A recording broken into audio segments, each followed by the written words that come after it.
Good morning, afternoon, evening, and good night, ladies and gentlemen. Welcome back to From the Depths. I'm Did Videos, and you join me here once more on the... What did we call this thing? The catapult. That's what we were working on last time in From the Depths. We only worked on it for a while.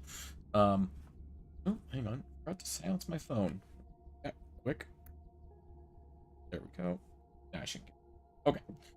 So, you join me here on the catapult, which we're gonna hopefully finish today, if we have time. Actually finishing builds in From the Depths takes quite a while. A couple things we're going to do right away. First of all, turn the HUD back on. Secondly, we're going to go ahead and turn Symmetry Mode on real quick. And we are going to scrap these turrets. Did we save these turrets? This finished version of this turret. Catapult Sea-Wiz. Did we save version with all the munition detectors and laser warners, smoke dispensers? Yeah, we did. Okay. So first things first, we're going to scrap these. Not because I don't necessarily dislike them anymore. It's just I'm thinking about where we're going to put them a little bit more than just sticking them on the front. And I'm pretty sure we're going to put them around the superstructure that we're going to build on the top of the ship today.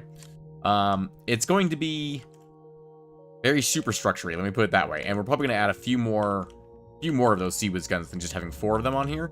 And I'm thinking we're going to have 2 primary Sea-Wiz guns that actually come up from these sides and stick out the front here, pretty much dead center, so that if something comes towards us from the front, we will shred them. For perspective, I'm thinking something a bit more like this, but angled like this, so that it points out the front of the ship, and should, in theory, pretty much shred anything that comes at us. So yeah, that's something we're thinking about, or I'm thinking about, I should say. Next thing is...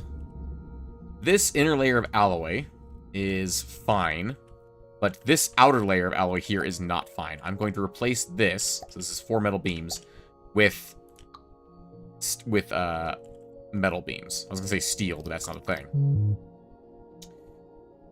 I think that is vertical from here? Okay. And this one is vertical if we're going the other direction, presumably. Go. And we're going to replace all of the alloy that is on the front of the ship and the top of the ship with metal, just to make it a bit tougher, because I want us to also see if it can fly with that much extra weight. Our altitude is currently 47 meters. No, don't tell me that little amount of extra weight is enough to make us sink, because we're going down now.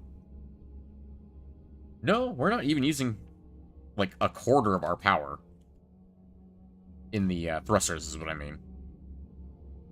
Yeah, because we're using 140, but 150 out of 500 power here. We should be good to go on these. Let me go ahead and do one thing, actually. Let's retrofit our armor from... actually, hang on. First things first. Let's go ahead and do resources, material storage, cargo containers. So make sure I have enough storage for this. Go. I have plenty of resources now. And we're going... And actually, it can float with that ridiculous amount of extra storage on the top of it. So, we're going to see how well it does when we refit all the armor from alloy to metal. I mean all of it. Oh, we've already started sinking. But can we recover, is the question. Answer looks like yes. We float a little lower... But it does look like we're slowly recovering. And we're using about half of our power now across at least this thruster. Occasionally a little bit more than half. And it seems to not want to even out quite as nicely as it was before.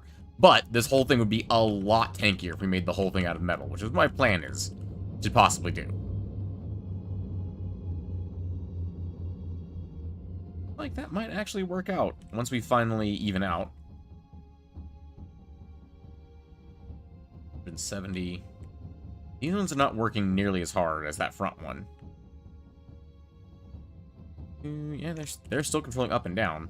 Just they're not working as hard as the other ones. To be fair, we are a very front-heavy craft. As you can see, that one's only just barely behind our center of mass, whereas this is the only one in front of our center of mass. Considering maybe giving it more thrust in the front, but I'm not sure how exactly to go about doing that without just slapping thrusters on the bottom of this thing. I.e. doing this. Which, admittedly, doing that would probably help significantly. I imagine these ones just wired down a lot. Or cooled down a lot, yeah? Oh yeah, they did. A lot of the power... they're climbing back up. A lot of their power use is gone, though. And it's probably being directed into these. Because these can output a ridiculous amount of thrust. 8,000. I mean, that's actually half as much as one of those propellers. But this one's, you know, a 3-block by 3 blocks, essentially. Or 3-meter cube. A 3-meter square. Yeah, so while that might make it easier to float in the first place, I don't know if that's really necessary at the moment.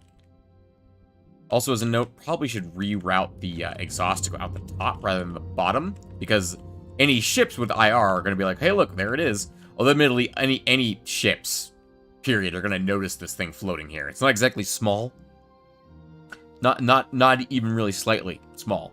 It's quite large. I imagine this would show up on radar like a sore thumb. So, from there, knowing that it does, in fact, fit retrofitted with metal, very curious, how much more weight can we actually put on this thing? So let's do heavy armor.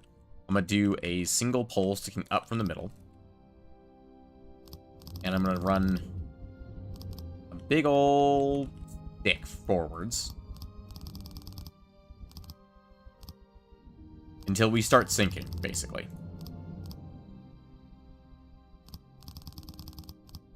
Keep in mind, heavy armor is insanely heavy compared to everything else we're working with. For comparison, a single meter cubed of heavy armor weighs 200, whereas a single meter cubed of metal weighs 40. A single meter cubed of light alloy weighs only 5. We're still floating.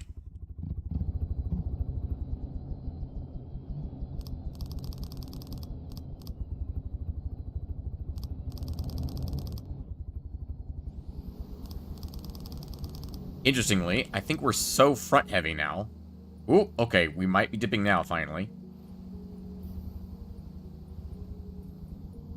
What's our propellers at right now? They're pretty much working full tilt right now. We are gaining altitude, though. Ooh, we're losing it now.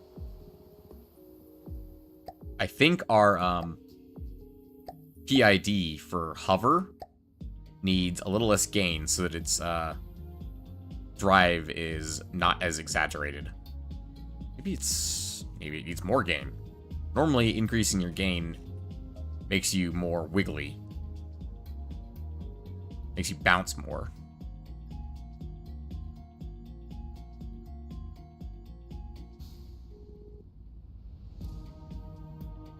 That seems to be working.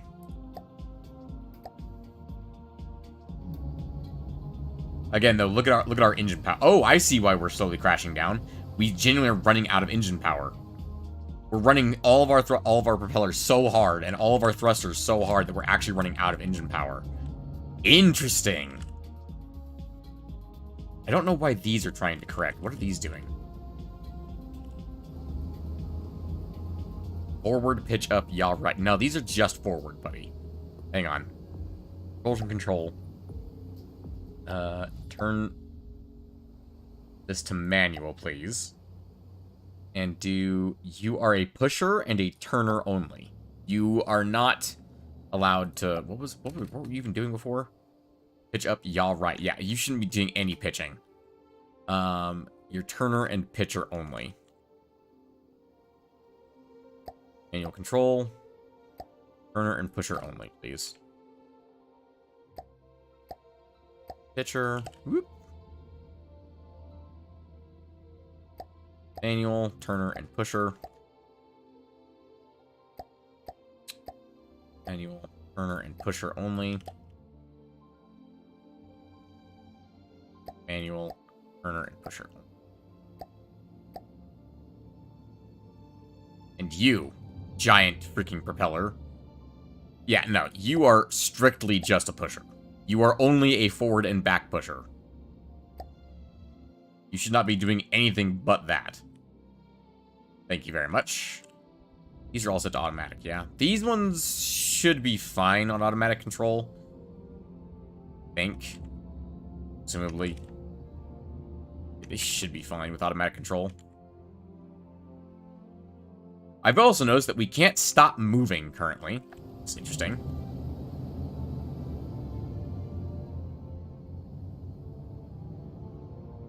You should pretty much only be being used for turning.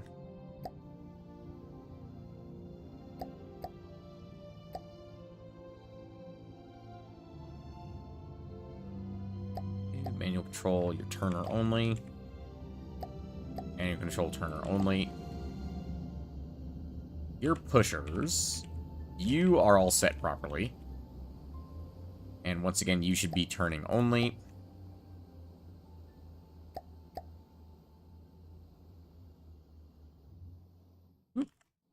Phasing through the world, don't mind me. Turner only.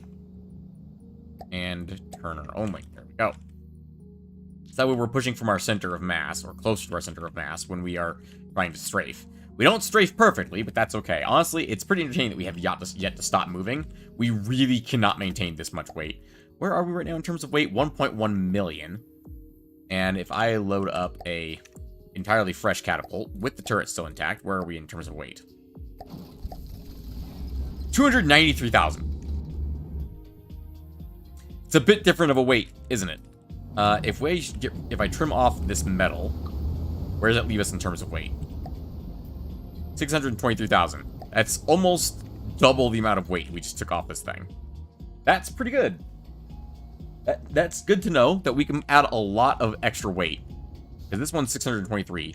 That means all the alloy removed added up to a total of over 400,000 weight. Or so all of the alloy from there to here. 600,000. I think with this being this light now, I think the gain actually is damaging our ability to fly properly, because you notice we keep dipping down into the water. So if I turn our gain down, now that we're a bit lighter, we should hover a little better. And yeah, we're not crashing down into the water every 5 seconds now. All these two really seem to... the old guy really seems to want to crash into the new one. I don't know why. That's very entertaining to me. The modified version seems to really want to crash, and I don't really know why. But he's doing a decent job avoiding. At least the old one is. And I'm thinking the armor refit might be a bit too severe. And I'm thinking I'm adding just metal around the top portions over here. So with that information, let's go ahead and destroy all vehicles. Thankfully, we haven't done much as far as changing. All we really did was get rid of the turrets and test some things. Then remove the turrets. Remove the turrets. Put the flashlight on because it's getting dark in the game. I hate that. Alright, and we'll swap out this alloy. Even though this alloy is literally heavy armor right behind it, there's actually... Oh, you can actually see. So its armor class is being boosted from 35 to 44.4. And I believe only some of that is actually the... some of that is the ring shield. But some of it is not the ring shield, if I'm not mistaken. Ring shield's right here. There it is. It's currently bumping up power by 9.4. Is that a total of 9.4 being boosted here? It is. So, armor stacks in interesting ways, in that this should be boosting this armor. It shouldn't mean that this is not showing that. Does it have to be a full block, maybe? I'm not sure. Let's do a full block here, and a full block there. It still says 40 to 40.9. Maybe it just doesn't show the armor stacking effect on that. Either way, we're going to replace the alloy slopes for sure with metal. And we're going to, real quick, just get rid of all these.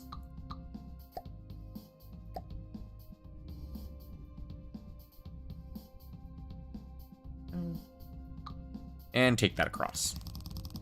Actually, I'm going to leave that there for a moment while I do this part. That's there. That's there. Yes, okay, so that would be 4-meter beams. And I want to paint these our main fleet color.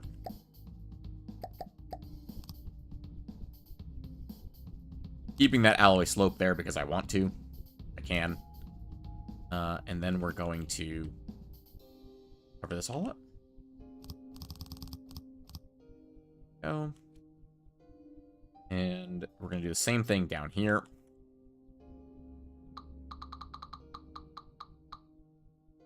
This is, what's right here? This is 2 4-meter beams across. Okay. That's easily fixed. Or easily replaced, I should say. We're basically going to replace armor in the important areas, mainly the front of the freaking ship, where it needs to actually be pretty tough, with metal and heavy armor rather than alloy. We're also going to replace a little bit along the top and the bottom, because I noticed when we were testing things, that's where everything bloody hit us, was right here in the top and middle portions. And if we're going to put, you know, little AA gun, or not AA gun, not little, AA guns on the inside, we probably should make that a little tougher then, shouldn't we? So we're going to use, we need a triangle corner R, which means this one. There. And then we need an inverted corner. There it is. There. And the same thing, but opposite on the bottom. Where was that? Yeah, it was just like that. Okay. And then another triangle corner. Oop. Like that. Okay. And we've got the heavy armor slopes there. And I'm going to leave these as alloy. What I'm going to do is take metal beam slopes. I'm going to cover them up. Because I don't like the way they look. I don't like the way they look, and they look really easy to damage. Let me put it that way.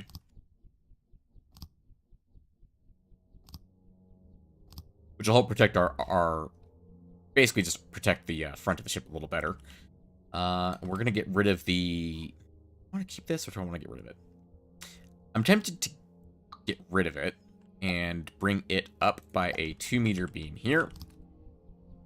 And then do a 1-meter slope here. And do a... This should probably be a... And then do a 2-meter slope going up like that. Looks a little weird, but no, I actually don't like that. What if I did a 4-meter slope there instead?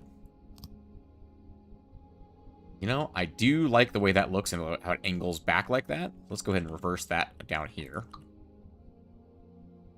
So that right there, and then a 2-meter beam. And remove these 2 4-meter beams with proper 4-meter beams made of metal. Same for the middle one here and the middle one here. And because we did that mirrored, it should be the same on the other side. Now, the ones back here, we're not going to do that for. Although, I would love to bring our center of mass back a bit further. The problem with that is our gun turret ends here. And guns are usually quite heavy. Thankfully, the gun is not going to be fully in front of our center of mass.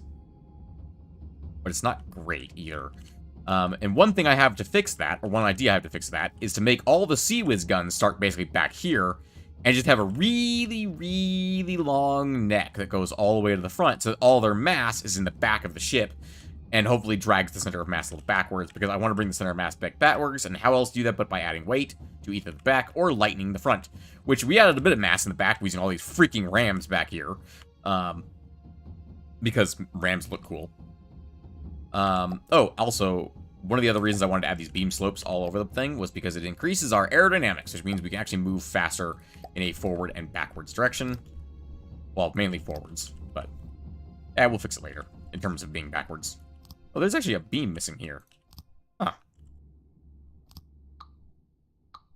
Weird. Don't know how that got past me. Beam slope.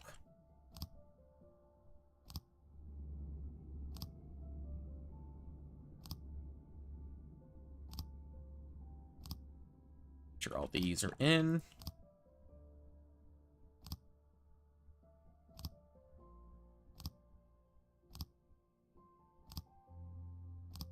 There we go.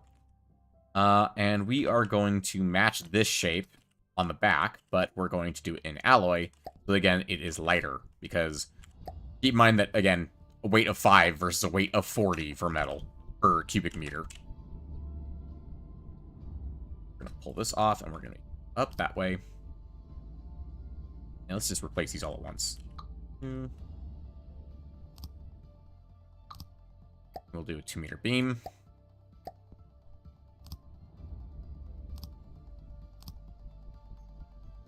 And then we'll do 2-meter beam. And we'll do a 4-meter slope.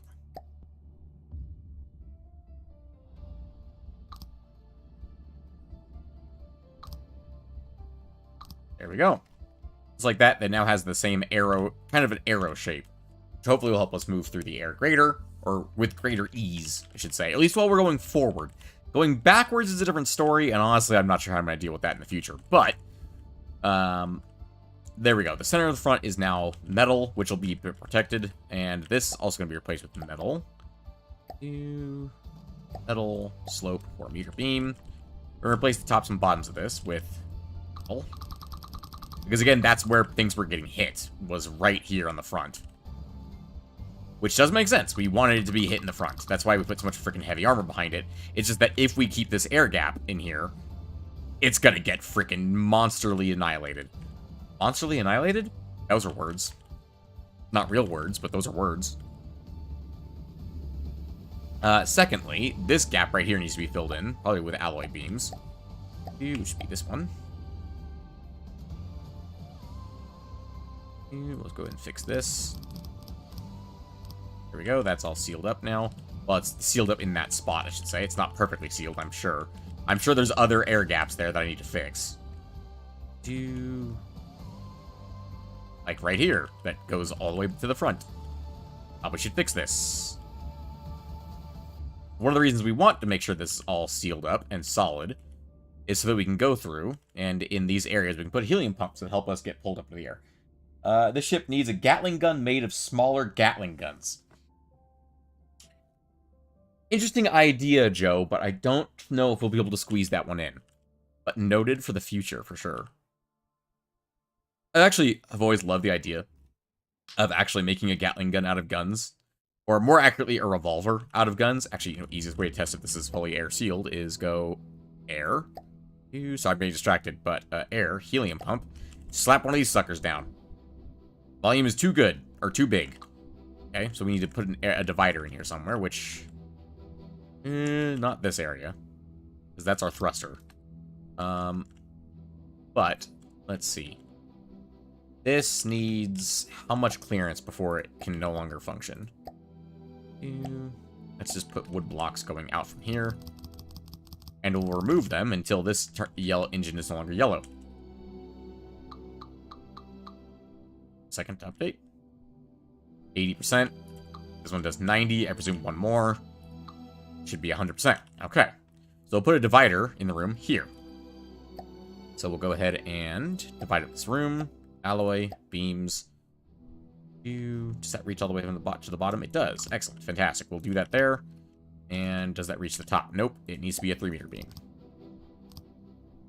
And then we'll put a 3-meter beam here on its side so that its middle is in the middle. Makes sense in my brain. Do a 2-meter beam here. And then the same thing with a 3-meter beam on this side. Right there in the middle. Sorry, I got distracted. But I actually really wanted to make a revolver out of different guns. So that the ship, not this one, but so that a ship could have essentially 6 different main weapons that all, like, the time it takes for them to reload is the same amount of time it takes for them to spin all the way around. Volume greater than 3,500 meters. Are you sure? Are you sure? This volume is more than 3,500. Are you certain about that? Ah, I see. It's open to the back over here. So, in other words, yes, it very much is greater than 35,000. Should have looked around a little bit more before I made that ceiling wall. Although, admittedly, that wall's probably not a bad idea in the long run. To help keep things, well, even. And sealed. Definitely want a wall of stuff in front of our ring shield, because remember, ring shields are volatile and exploderize when they are shot. Hi, David. Welcome to back to the stream. Oh, by the way, Joe, welcome back to the stream. Is that 3-meter beam? Yeah, 3-meter beam. Go. That's all sealed up now. Looks like that is solid all the way across. I say, if we can't see from inside the ring shield compartment, that's a good thing. The ring shield compartment definitely needs to be freaking solid. Okay. Where was that thing that I put down? Where on earth even am I right now? I need to be in here. Whoop. There we go. And there's the pump. There we go. And we'll also put a pump in the front area. Should increase our air pressure, essentially. Air pressure? Our lift. I'm going to put that there. And I'm going to put... It's not going to block it off from the area, but I am going to put a 3-meter beam of metal right in front of this. 2, in fact, to protect the helium pump specifically from frontal attacks. Now, mind you, if that sidewall gets breached, it won't really do much to protect the buoyancy of the ship. The center of buoyancy is behind the center of mass. Interesting. One thing we can actually do that increases the center of mass, or brings the center of mass back like I wanted to do, we're gonna use some heavy armor. It's gonna get real freaking heavy, because I'm gonna put a layer of heavy armor in front of the ring shield. I guess if it gets all the way back here, it's already destroyed, isn't it? It really is. Maybe you just... What's back here that needs armor? Let me put it that way. The lambs node? The lambs having lasers or armor is not really that important, but I could do so out of metal. I say we know our cap is like 1,000,000 weight, and we're at 293 at the moment, so we're pretty good in that regard. And we'll go up 1. Bring this back. Back there. This as well. And a single meter block. We can fit a 4-meter beam slope here if we do this. 3-meter beam? 3-meter beam. Okay, and then we will stick a bunch of surge protectors back here as well. Surge protectors, by the way, 10 weight per cubic meter, just so you know. So not that heavy. They do not add much weight in the terms of things. So let's just do a 4-meter there, because why not? Because it fits perfectly. Okay. Now, I want to actually make those big Sea-Wiz guns, and that will help bring our center of mass back, because like I said, I want to put them basically here at the back, and they run a really long neck forward, so that all their weight is in the back of the vehicle. That way, if we can get the center of mass in line with that first middle engine, I will be very, very happy. And we're probably going to add a few of those smaller guns back to the ship eventually, but right now I'm just worrying about 2 really big guns right now. Really big Sea-Wiz guns. And we know the Slasher's gun. Let's take a look at the Slasher's gun real quick, because we ripped it off, because we captured that ship legitimately. But I have no problem looking at it. Let's go ahead and take a look at the Slasher's gun. The Slasher's gun is an enormous turret. It looks like it's just a single stack of autoloaders with clips. That's all it is. Just single clips. Okay. Easily replicated. With a really fancy decoration at the top. Interesting. What kind of mantlet does this thing use? Presumably... Ooh, hang on, there was the firing piece. Yeah, presumably the AA mantlet. Yeah, that's what I presume. What type of mantlet would actually be the best for this? Because if it's at the front here, right? Let's take a gander. If we do an Omni mantlet, that has a degree elevation between 40 and 60 degrees. Maximum. So if we look at it like this, anywhere that it points at, it can see, which means if a projectile is coming in from this angle, this cannot see it. Whereas if we use an elevation mantlet, like that, or an elevation mantlet like this would be able to see our entire 180 degrees in front of us, I believe, more or less. Azimuth, max elevation. Hey, a mantlet allows low azimuth, very high elevation, one direction. Right, so this allows our elevation is between 80 and 90 degrees for max, and minimum is 10 and 20. When do I start Tanya? Well, welcome back, Tanya. I'll call Kai, and Discord will not leave me alone. Is it in my Discord? I'll shut that shit down right now. Is it in my Discord? Because I don't want bots in my Discord. That's very important to me. Anyway, I don't know how bot even got into my Discord. Am I that popular? Clearly. Anyway, no in DMs. I can't help you with that. Report them to Discord. That's pretty much all you can do. You don't need to show me. Just report them to Discord. That's all you need to do. If you right-click on them, on their username, there should be a report user button. Let's see. So I'm thinking the elevation mantlet goes a little further in terms of side to side if we use it like this than the Omni Mantlet does. The Omni Mantlet also looks a bit more ridiculous, in my opinion.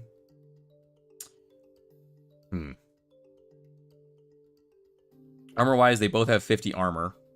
And the Omni Mantlet has 13,500 health versus 4,500 health of the Elevation Mantlet.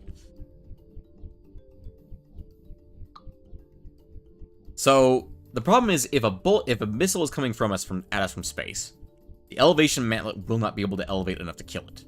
If we use it like this. If we use it like this... Oh, sorry.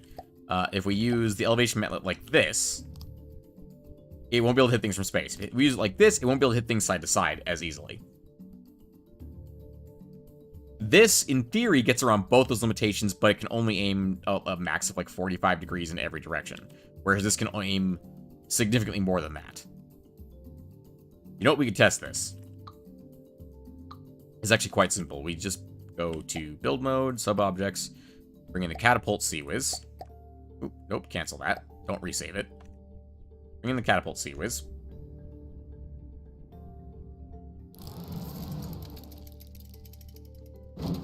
And swap out the mantlet. Firing, make sure connection rules are off. So now, we'll spawn in something over there and see how well, I mean, the turret turns, so that really shouldn't be that much of a problem, should it? But we were having problems with that before. Let's turn on God mode for myself. Thank you very much. Let's see. Let's spawn in a crossbones, just so it has a lot of firepower coming at us.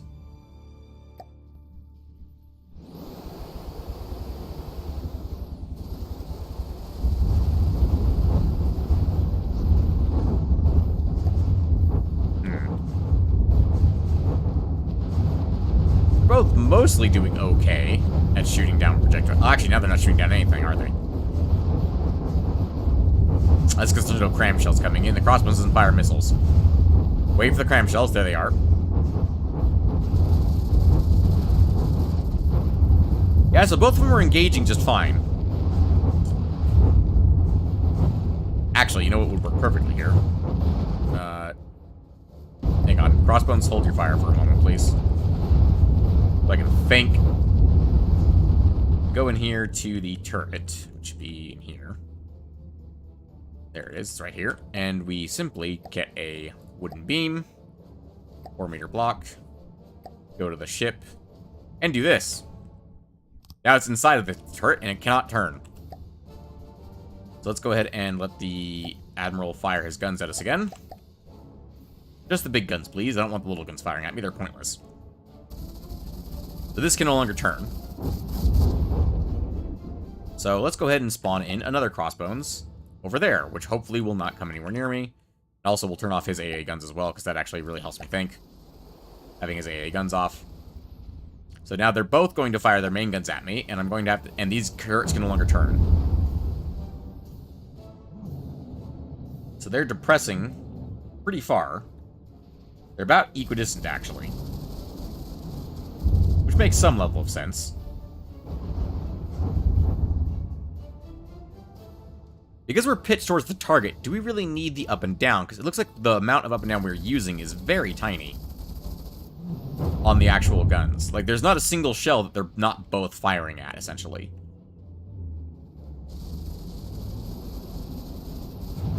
Ignoring the fact that these guns can't actually kill the crossbones cram shells. Don't worry about that at the moment. It's fine. We're not worried about that.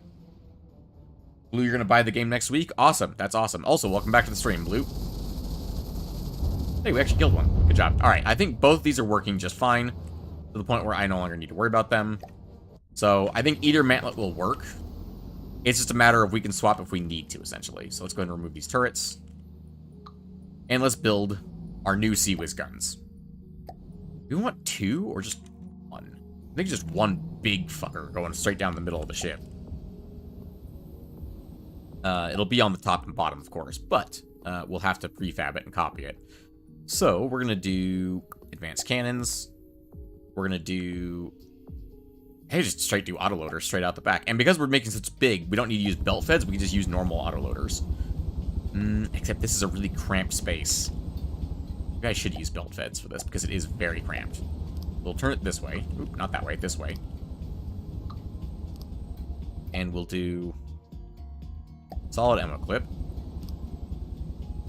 I know you're not connected to an APS, you're fine. And then we'll do ammo input. Right there, there and there. And then we'll repeat that pattern right here. Can we go one more? No, we cannot. What's in here? Is this important? Is this beam not important at all? Doesn't look like it. What about this one? Yep, that one's covering up the actual insides. Okay, so we can do one more layer.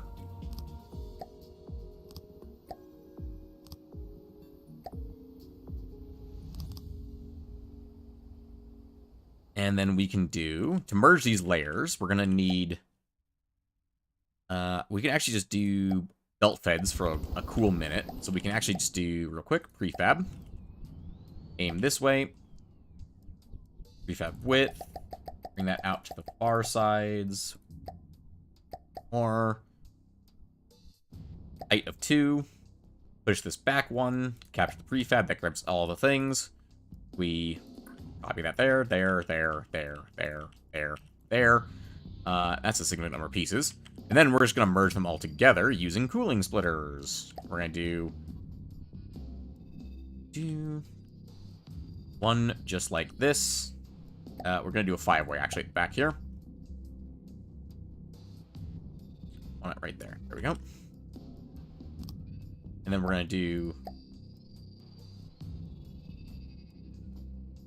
this needs to be a 4-way. I don't think a 4-way will actually fit for what we need. Because I need connection on both sides, plus front and back. Yeah, it's going to have to be a split, gonna have to be a 5-way pointed down, which is fine with me. Merge all these forward. Then we're going to do... These ones can be a splitter. Going out like this. Just like that. And then, just to make sure that this actually works, we're just going to slap this sucker right here. There we go. Everything is connected. Everyone's nice and friendly. Excellent. That's exactly what I wanted. Perfect. Now then, we're going to... basically, we're making a sandblaster that fires actual shells that are of good size. That's basically what we're doing here. Let's go ahead and just slap down an 8-meter recoil absorber, because I know I'm going to need one. We'll put it from the back facing forward. And... Anyway, time to watch. Fair enough. Let's go ahead and do an 8-meter going down the sides here, because we can do that too. Excellent. And one more, right there.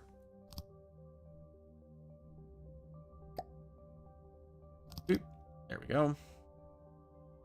Okay. Now we have plenty of recoil absorption, most likely. And we're going to do a single gauging. We'll do 2 gauge increasers. We'll do cooling units out to the very front. Oh, hello. Who are you? Sensor scrambler. There you go. Did I change your settings at all? No, you're just basic settings. And we'll do you. And then right up to this. Metal slope 4 meter. Gonna poke right out the front of the thing. We're gonna slap an APS gun on this. Right there.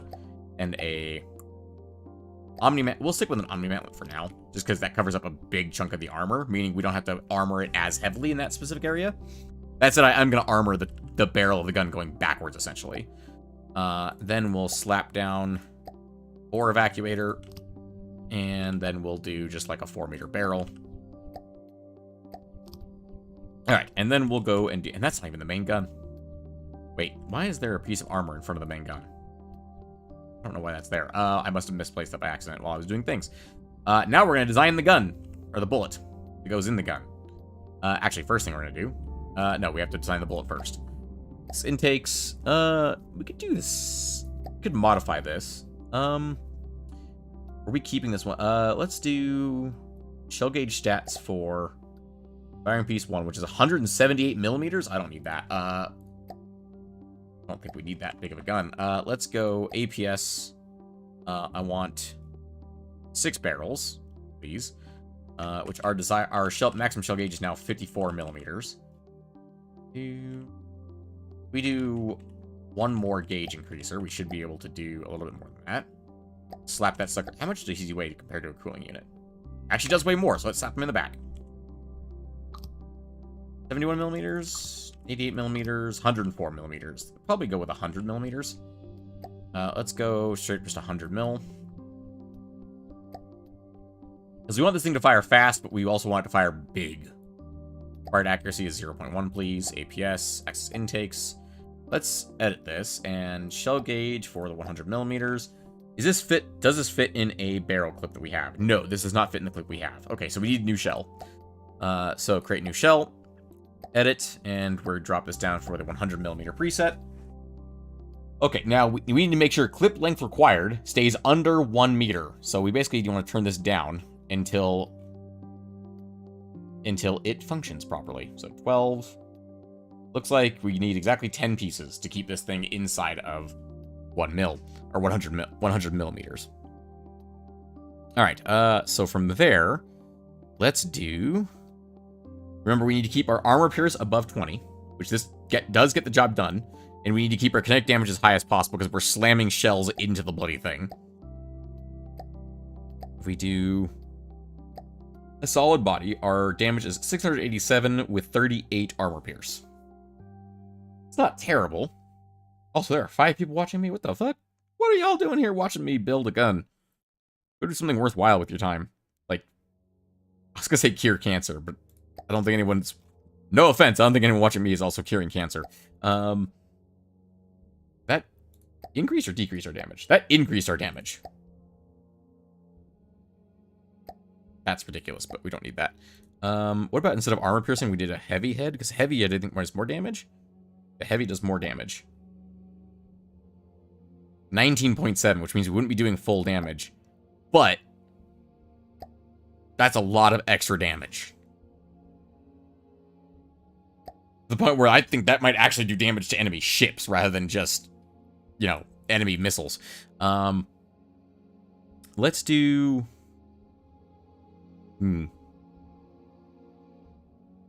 Let's do a... Because if we do another gunpowder, that gets us up to 21 armor piercing with 1,000 damage. Versus, what was it? If we do a second solid warhead. So 1,021, keep that in mind, that number in mind. And if we swap this for armor piercing instead... Nope, it does more damage with a heavy head and 1 less body. That also gives us a muzzle velocity of 1,200 meters per second, which is pretty good. What if we just did a straight head? Way, way, way less damage. Okay, I'd rather have the extra damage. The extra 400 damage really is going to make a difference against big missiles and cram shells, like the ones the Crossbones fires. And big missiles, the kind like... Who fires big missiles? Capital ships. Capital ships fire big missiles. Let me put it that way. So we're going to use this, and we're going to name this to Main CIWS. Okay. And we're going to assign this to all intakes, and we're going to see what our fire rate is. Probably not going to be very high. 396 RPM. That's not terrible. We can go bigger, because the center of mass is here. As long as we're bringing the center of mass back, we've got plenty of space to play around with. Also, currently we do not have enough recoil absorption either. That's interesting. So we can change that by get our prefab back out. And we do... bring it up. Hang on. There we go.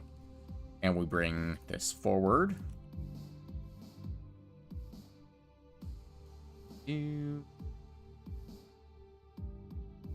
How many was that? Was 1, 2, 3... 1, 2, 3, 4, 5, 6, 7. Go for one more. Go. And then we're going to bring a cooling splitter here. We need a 5-way gauge.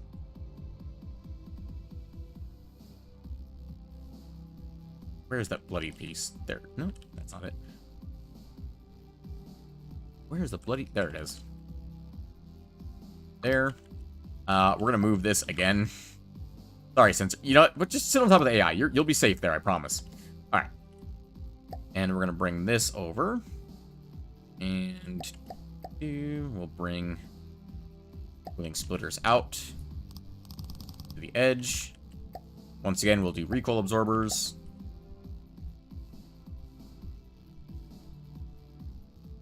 I was going to say, we should be able to fit that many in there. There we go. Forgot we only needed 7. Because that's how big the divide is. There we go. Make this one come forward until it touches the other one. That's fine with me. That looks like one really big recoil absorber. Either way, let's go ahead and assign all these MO. Main CWIS, assigned to all intakes. And our fire rate is now 506 RPM, reduced only by our cooling at the moment. Our autoloader is 1,923. Excellent. Now we just need to add a shitload of cooling and recoil absorbers, which we actually have more than enough absorption. Interesting.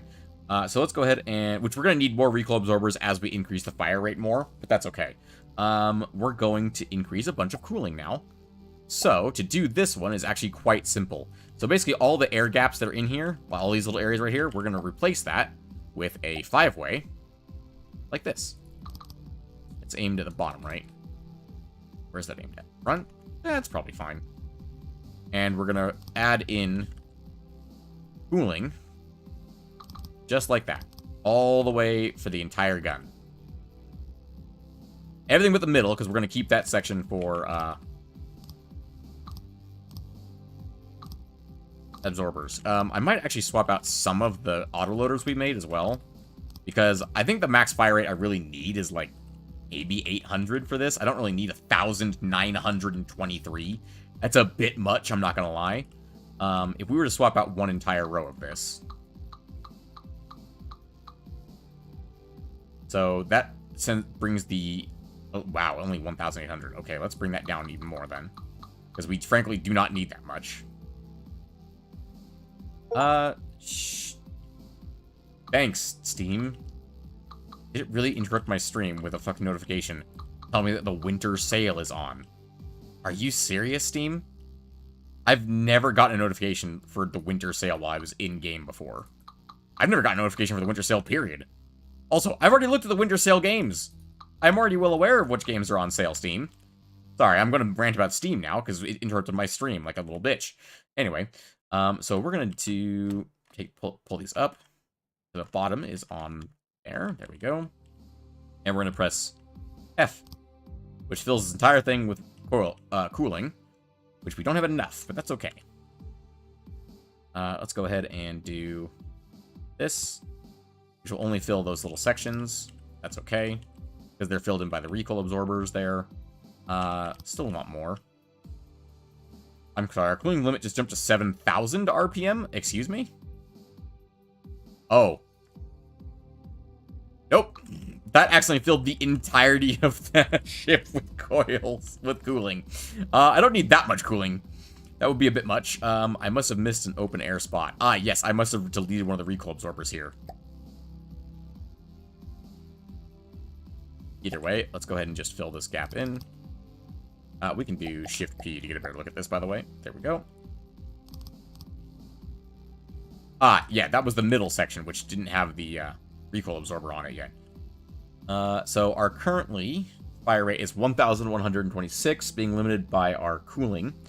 Now, one benefit we do have if using belt-fed autoloaders like this, in this quantity, this overkill quantity that we don't necessarily need, is that their uptime is super high, because there's more of them than we need, which means while they're reloading, other ones are not reloading and are ready to go already. And basically, it's a very complicated way of saying it's a very cold running gun, or it's a very, it's a gun that will never run out of ammo, so to speak. Which I could do by just replacing the belt feds with normal autoloaders, but it's iffy as to whether or not that would be at quite what I'm looking for. However, because we don't actually have the like load limit, it might actually be efficient to do that, because we don't have enough coolers to actually run this gun. Where's our center of mass? We're still behind our center of mass, so we can still add more gun to our gun. How big is this gun currently? 640 components. Well then. That's quite a few. Honestly, the gun on this thing, the Sea-Wiz gun on this thing could probably melt most things. This singular gun is probably insanely expensive already. 95,000. Yeah, it's not even the main gun. This is the Sea-Wiz gun. Yeah, it's pretty big. That's a beefy boy. Let's go ahead and add a layer of cooling to the front of this thing. So we're gonna take this one, which, where is the layer here? It's on the front or the back. Let's go ahead and do this. We're gonna run it all the way out to the sides and up and over. And that brings our cooling limit up to 1,300. We can do a little bit more than that. Easy way to do that, by the way, is to swap one of them. But one of them is facing the correct direction. And do the same thing on this side, by the way, in case they do get shot out. You never know when it'll get shot out. And let's go just a smidgen more, so we can get the 1,500 RPMs we're looking for. That's pretty much 1509 right there. That's pretty much perfect. Let's go 1509 on the APS gun and tell it 1509. There we go. That's good enough. That's honestly what I'm looking for right there. Now we just need to add recoil absorbers so this thing doesn't rip itself apart when it fires. That's what would happen in real life, not what happens in the game, thankfully. We need an additional... We need to double the amount of recoil absorption we have on this thing. Okay, then. That's doable, actually, believe it or not. Because we can add recoil absorbers all along the length of the barrel.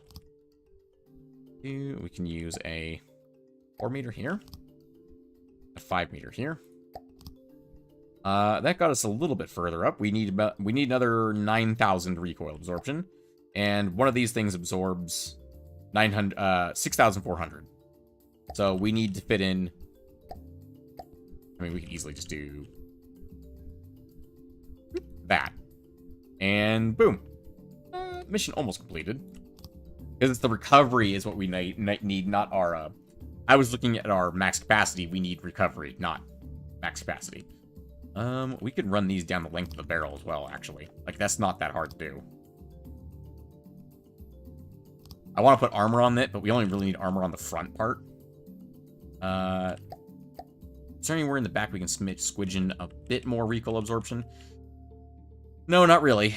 Tell you what, there's one more place we can do this. Turn armor back on so I can see it. Slap these suckers right here. That should be enough. That's more than enough, in fact. Do, what, like 4 meter ones? How much do I need there? That's enough. Alright. And then, that still leaves me enough space up here that I can take my blocks, do metal, and we're gonna do a 4 meter beam here going back from behind the mantlet. Wait, where's the mantlet? Oh. There it is. Do 2 more? 1 more. 1 more. There we go. Now I can see. Okay. We'll do a meter beam there. 4 meter beam, by the way. And we actually can't fit anything here. We can fit a 3 meter beam sideways here. And a 1 meter slope right here. Or a 2 meter slope right here. Oop, wrong button. Right there. There we go. That's a little bit better. And there we go. Now I'm going to punch a hole in this side. And put another one on here. Because this thing's ridiculous. Also, one thing we do need is an AI, which I think we can just slap these suckers down pretty much anywhere on this thing. Local weapon controller, all in one, right here, please. We can slap this way back here, actually. If we bump these forward one.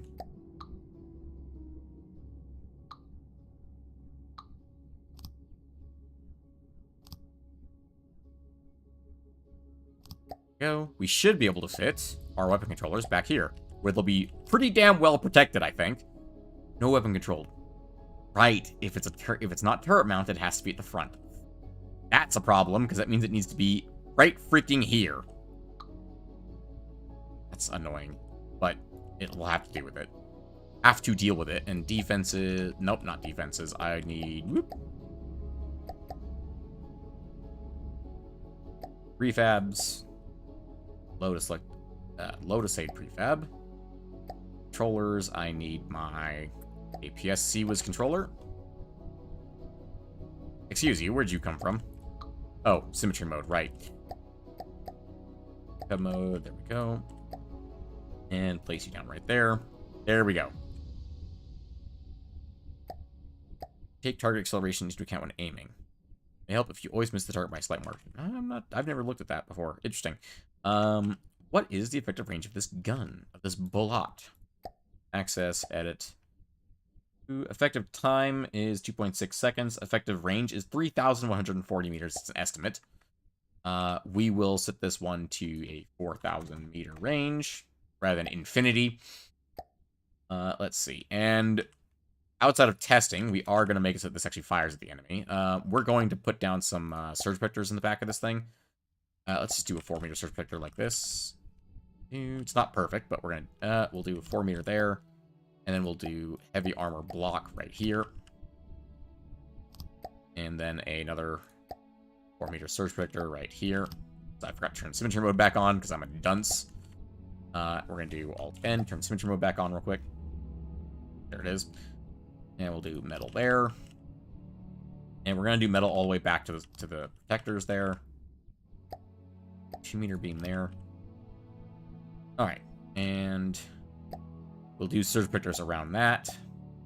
That's nice and safe from EMP. Because the last thing I want is this gun shutting off because it got hit by a single piece of EMP. That would suck so much if our main C was going to get shut off that easily. Also, this looks absolutely ridiculous. Just want to point that out. Alright.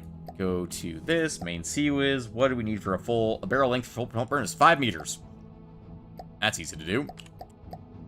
And because that's going to be so short, let's do a heavy barrel instead of a light barrel, so that if it gets shot, it doesn't explode. Do heavy barrel end, and we'll bring in the spacing on this gun barrel just so it looks a little better. Just absolutely ridiculous looking, this thing. And also, APS, allow gun barrel to spin. Now that's what I like to see. Let's also do a muzzle brake on the end of this gun, because that looks fucking cool. Anyway. Alright, so we've got 1,500 rounds per minute being fired out of this freaking thing, which is ridiculous, and it uses up 22 material per second. Excellent. How much ammo is that? Probably a lot.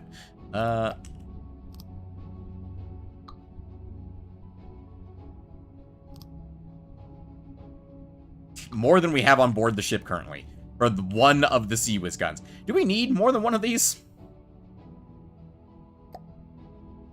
That's a great question. I don't know. Let's test it. Crossbones. Turn off your main aim, your smaller AI. I think the answer is yes, we need more than one of them, because it clearly is not firing at everything. Also, that sounds ridiculous. Ah, see? We clearly missed several shells there, so clearly we need another one of those. Actually is kind of chewing up the crossbones, which is kind of funny. Or where it actually hits the crossbones, I should say. When it hits the crossbones. It's just absolutely peppering it with bullets, although it's not really doing a lot. Those bullets are pretty dang small. Against aircraft, they might do an okay job, but against a ship like the crossbones, it's really not going to get anything done. Which, you know, fires home the point that it's mainly here to destroy projectiles. It's not here to destroy other things.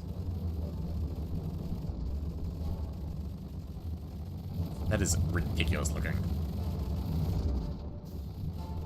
Alright, well, we have a thing we were testing it against last time. And we're going to make sure this thing has enough ammo real quick. By just doing this. Alright, there you go. You have more than enough ammo now. And we're going to spawn in over here, away from it. That has time to turn. Spawn in a Cavalier on Scarlet Dawn. Load the Cavalier.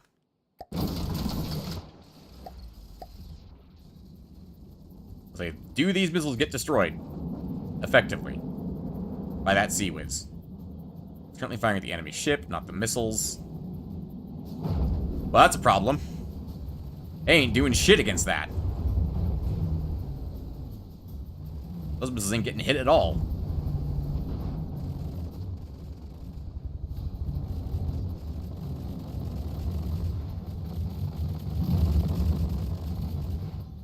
is that? Maximum fire rate is 1509. The fire rate we have it set for is 1509. Let's do 1508 to see if that stops the stuttering of the gun.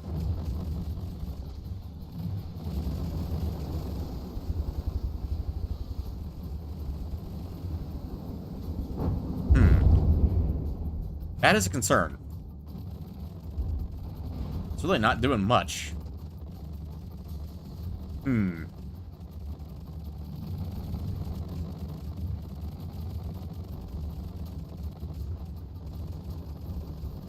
mean, it's taken a few missiles out here and there, but it's honestly not doing as much as I thought it would. For a CIWS gun of that size. Let's take a gander at the settings and see if we can help a little bit with just the settings on the CIWS controller.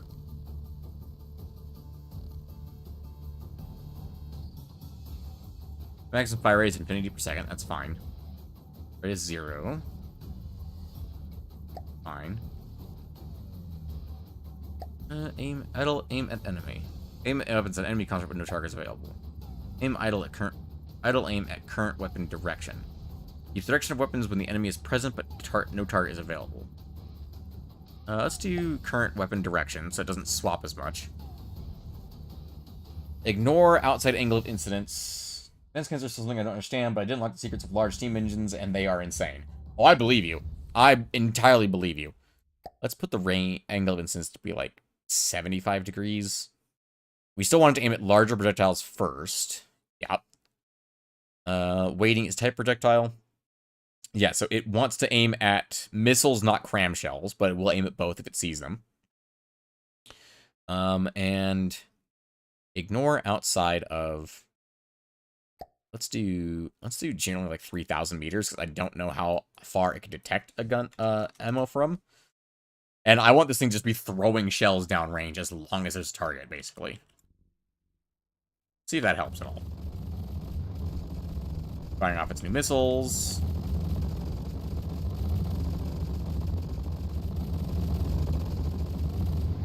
It switched targets when we were from its location.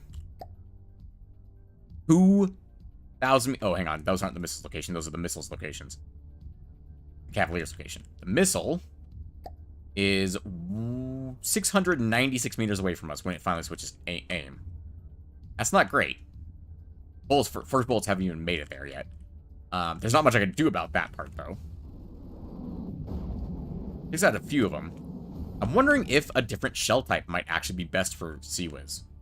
I hadn't considered it before, but what if we did, like, explosive? Because that does damage in an area, right? Because, like, a lot of people use flak, right? So what if we did straight up just a, like, flak body? Because that has a flak damage of 887 in a 14-meter radius. Like, the armor pierce is only 10, which means our kinetic damage is basically nothing, which means we might as well just switch this to a flak head. Flak head, not frag head. Our flak damage is 348 now, and 17-meter radius. I mean, 17 meters is nothing to scoff at. That's a big radius. Let's try that. Do a clear clips. We'll take it a minute to reload. We can help. Very feeling it's APS shells. That's basically going to do nothing at all to the ship now. That's okay. We want it to kill missiles, not the ship. Although we did blow up the smoke dispenser, it looks like, because the smoke dispenser fired out a bunch of crap. Now, without a fuse, the only thing detonating those is going to be an impact with the missiles themselves. Which you'd think at that level of fire, we'd be getting more impacts more frequently, but we're not. I mean, I know the Cavalier's missiles also aren't terrible. Like, they're pretty damn fast for their size. That might be hurting us, but we have so much fire coming out of this thing. We should be able to put down quite a bit of hurt on missiles.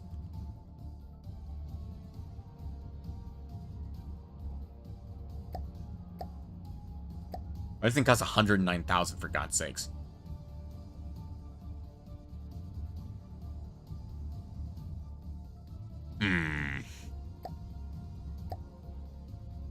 If we swap that for a fuse.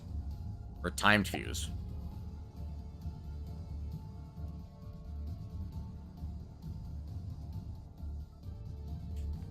Still 348 meters. And then we put a actual fuse on this device. So also, clear clips one more time. We put a fuse on the gun.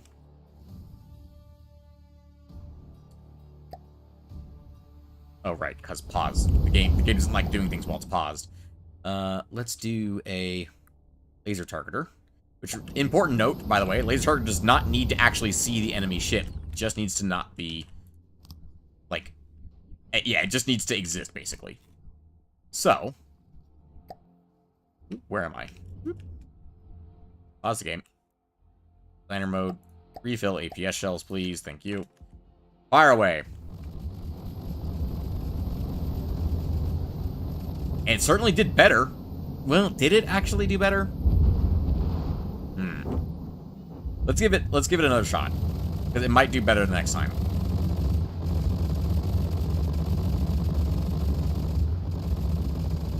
It certainly puts down a hell of a lot of fire, I'll tell you that much.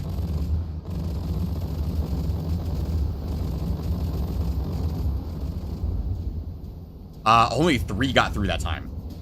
That's a lot better.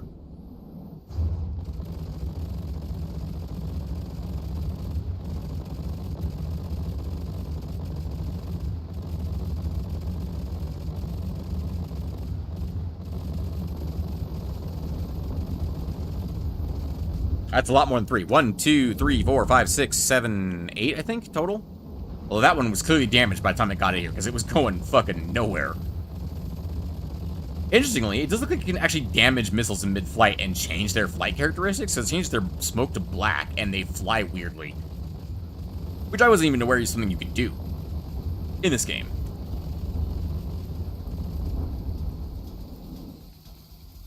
That one's a lot worse. 1, 2, 3, 4, 5, 6, 7, 8, 9, 10, 11, 12, 13.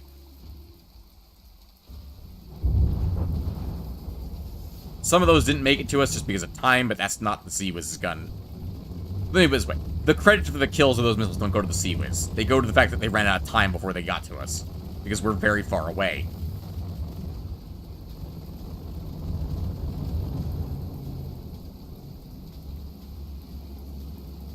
I have no idea how to speak for the fact that all those missiles even missed. I guess that we are down to our projectile points. We actually outstrafed those missiles. That's pretty good. I think the end-up cost of this ship is going to end up being somewhere in the 500,000 mark, which wasn't my intention originally to make something that costs as much as the Squire does. But, when in Rome. Also, the Cavalier's not really dying to this thing, but that's okay. If the Sea-Wiz guns can't kill an enemy ship, I'm okay with that. They're Sea-Wiz guns. Their job is to protect us, not kill the enemy. That's the job of the main gun. Though, admittedly, I would have loved it if I was able to actually do some damage with the other ones. That does seem to be working pretty okay. So that does raise a question in my mind.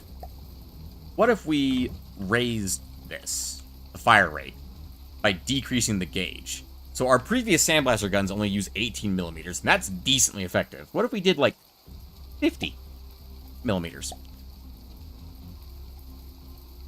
And we'll do clear clips. Designer mode, refill. Designer mode, refill APS shells.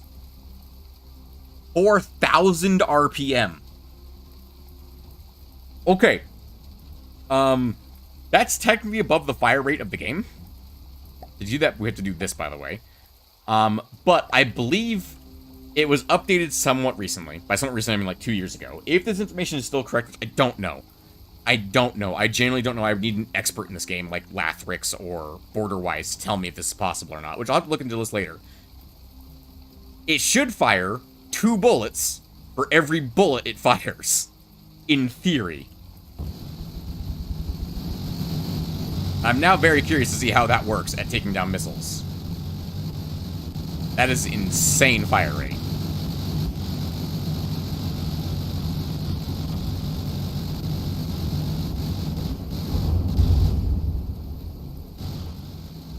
That did an okay job.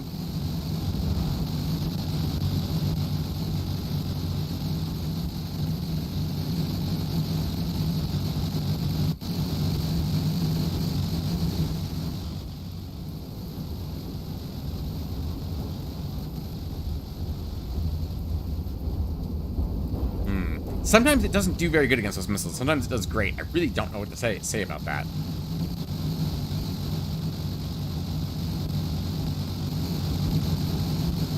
I will say, it certainly looks entertaining. I don't know if it's effective, but it certainly looks entertaining. Let's try that fire rate with a different type of shell. Actually, one thing we can do to actually test that. It has a shots fired mode. Start a 1-minute timer. Or stopwatch. So, do destroy enemy vehicles. Oop. Go to stats. Reset? Reset.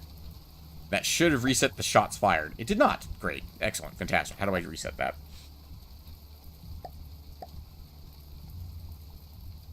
Should be a way to reset that.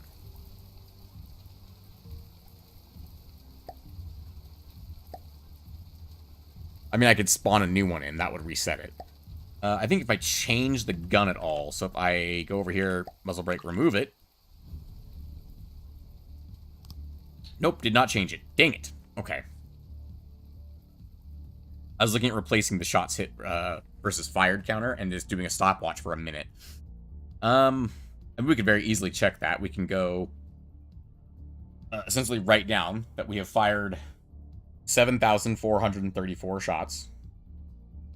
Here, let me pull up my notepad real quick, because I forgot to actually bring it up, because I actually haven't used it yet. 7,434 shots. We let it fire for a minute continuously, so we spawn in something like the Crossbones in God mode. Or no, something that won't fight back. The Marauder in God mode, so we can't destroy it. And we let it fire for a full minute. And if we have fired 4,900 rounds in a minute, then we're good. So, we're going to spawn in... We're going to spawn in over there, so that we can get over there.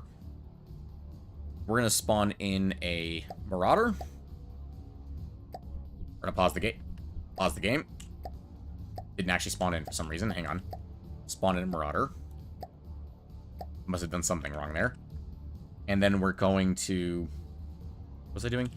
Put the Marauder in God mode. Turn off its gun so that we don't fire at any shells that get fired at us out of chance. And we're going to see if we fire off 4,900 rounds in 1 minute. As soon as we start firing, I'm going to put stopwatch on.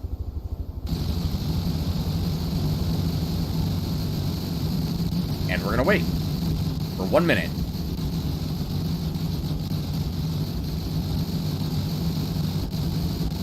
Now, 7,300 plus 4,900 is somewhere in the vicinity of a number that I'll figure out later.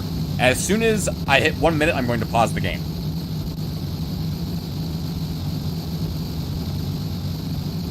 It's very loud next to this thing.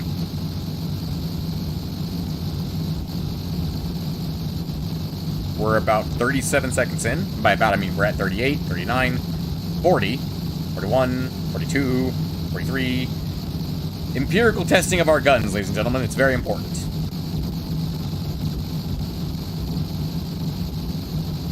Fifty-two, 53, 54, 5, 6, 7, 8, 9. 1 minute. Okay. So, let's go ahead and grab our numbers here. First thought glance looks pretty good. 9,822 minus... Ooh. They do not look so good, actually, ladies and gentlemen, because I thought we'd only fired 4,000 or so. Nope, we fired 7,000 before this. 7,434. We only fired 2,388 rounds per minute. So the max speed limit of 2,400 is still in the game. So we did not, in fact, fire 2 bullets for every bullet. So, that means we need to limit this down to where our speed limit is 2,399. And we need to find the gauge that allows that to be pretty much right where we want to be. Let's aim for 75, which is in the middle. Stupid work keeping pulled away. Oh, that's okay, David. It happens. Don't worry about it. Nothing important here is happening anyway. Don't worry about it. 2,363. I mean, that's pretty damn close. That's pretty much exactly what we want, is 2,363. That's, like, what? 30-ish under? 2,363. 63. I mean, look at the spin rate of that gun. That is insane. It spins so fast. Let's do a quick burn. Oh, it's reloading currently, right? Because also we exhausted all the ammo. Because we've been changing out all the things so quickly.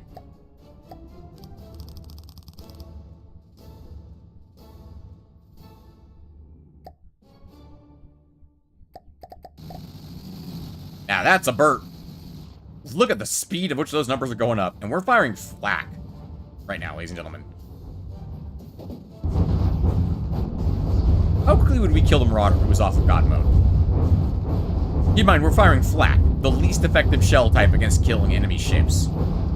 Literally the worst type. Anything would be better. High explosive would be better than this.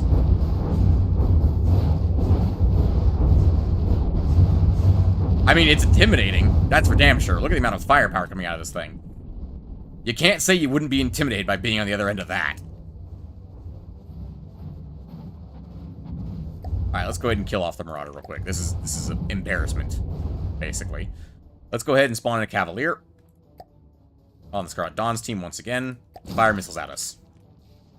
He's going to fire all of his fancy missiles at us. We're going to fire bullets back at him. He's going to fire bullets at us. I actually can turn off Cavalier's main guns. Boop. So we don't clog up the skies with missiles. It did an okay job shooting down missiles. I do like the essentially a laser beam of bullets we have coming out of this thing, though.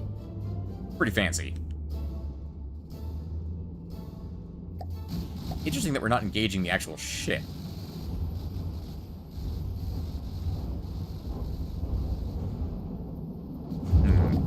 I wonder if a lighter barrel would actually do better for us rather than the heavy barrel. In terms of aiming. From side to side on the enemy missiles. Here comes another round. Let's see if it helps a little bit. It looks like maybe, but not really. Honestly, it's hard to tell if this is doing better or worse than the previous one. Where we just had, you know, a bigger bullet. Hard to tell.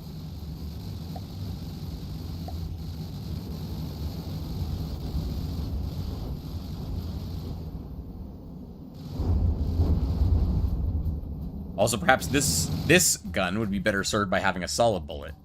So, at the shell, instead of a timed fuse flak, we do gunpowder again, solid warhead, and armored head again. Or heavy head. And we let that rip into the enemy for a little while. Do clear clips. Refill APS shells. And let it eat.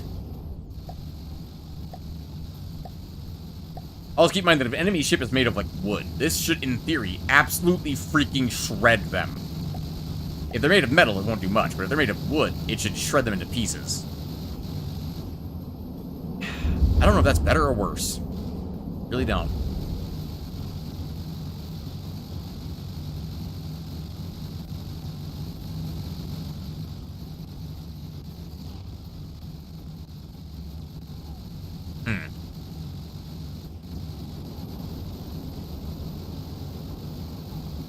It's doing okay, but I feel like a $100,000 CIWS gun should be able to keep us safe from pretty much any missile threat we've encountered so far in this game.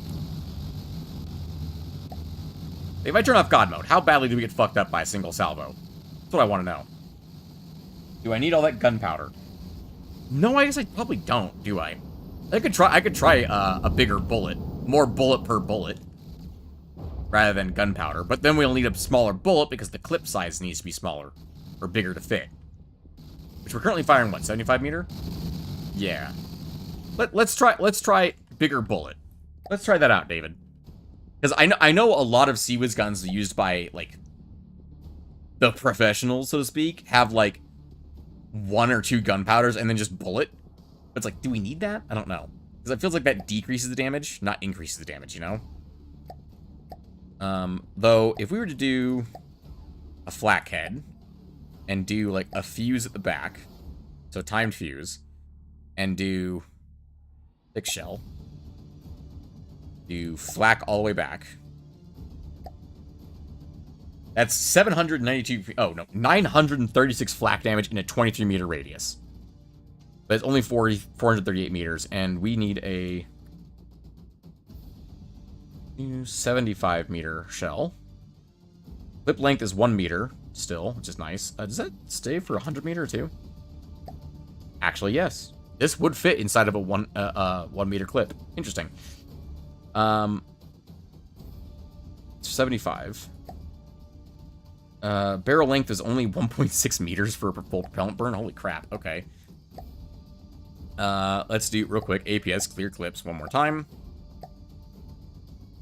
Let's saw off the front of the barrel. Where's the barrel?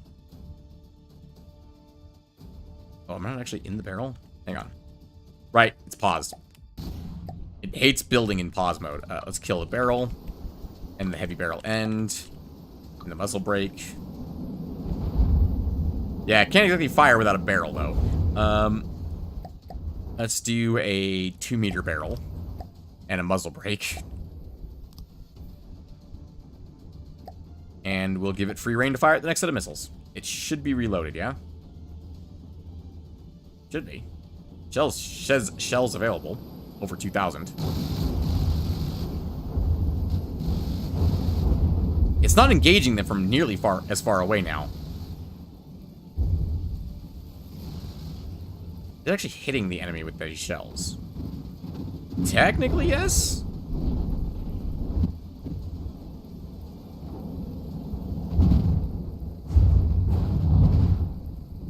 It physically can't acquire targets fast enough to hit these missiles, which is interesting. Which then we have to rely on our secondary measures, which is, you know, dodging up and down and left to right. Which does actually work pretty well against the Cavalier's missiles, which is interesting to me.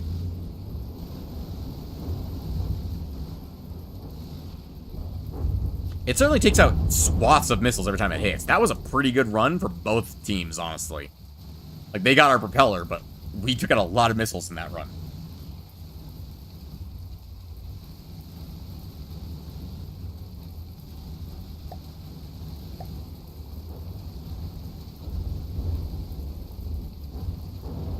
With another Seawiz gun like this one, we probably would have taken no hits there, based on the amount of missiles that we took down.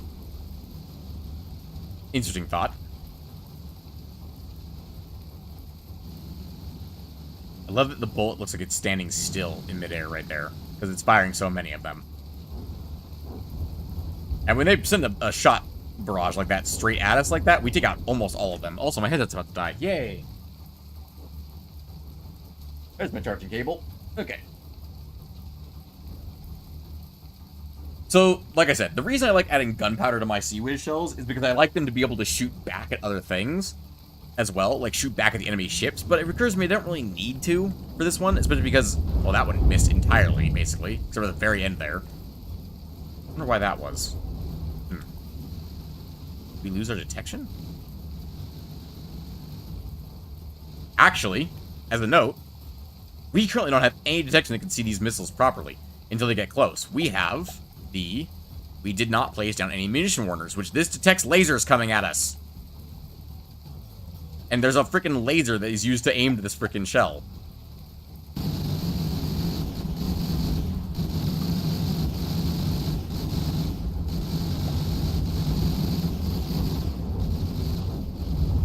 That might help us shoot these guys down, actually, now that I think about it. Let's see how much that is actually correct, shall we? I don't know if that'll actually do anything. I'm not sure if I'm wrong or right on that regard.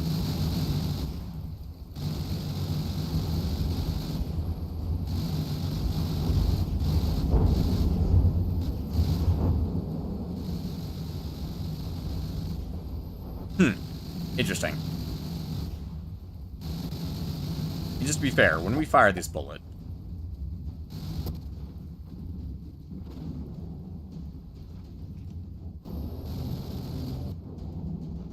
I'm well aware we're going to take several hits while I'm doing this, but that's okay. Okay. The range is actually about the same, which is interesting to me.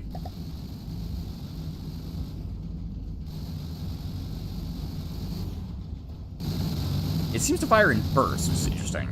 Is it actually out of ammo? No, it doesn't appear to be. Not sure why it's firing in bursts like that.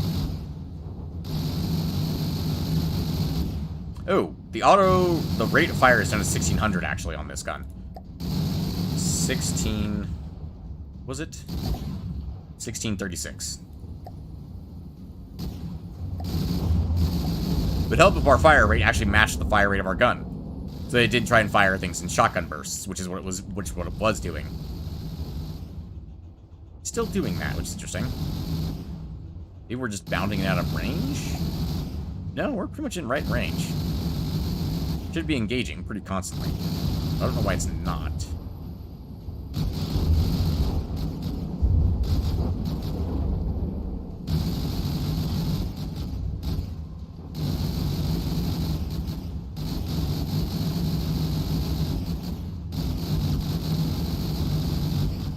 I mean, it's certainly getting the job done. I'll tell you that much.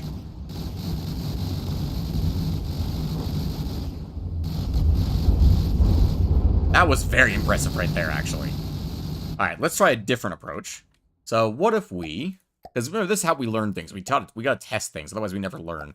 What if we did a solid warhead all the way down? With a solid head, like a heavy head.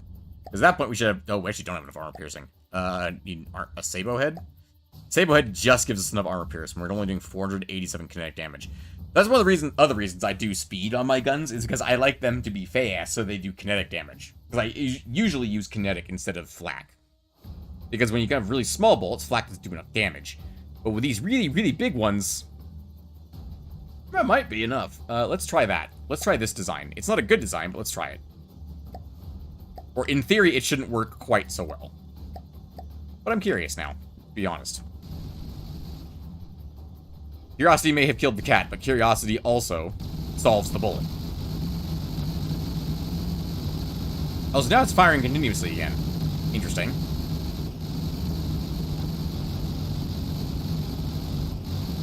Oh, that's just straight up worse. We'll give it one more try against the flak. Or against the missiles coming at us.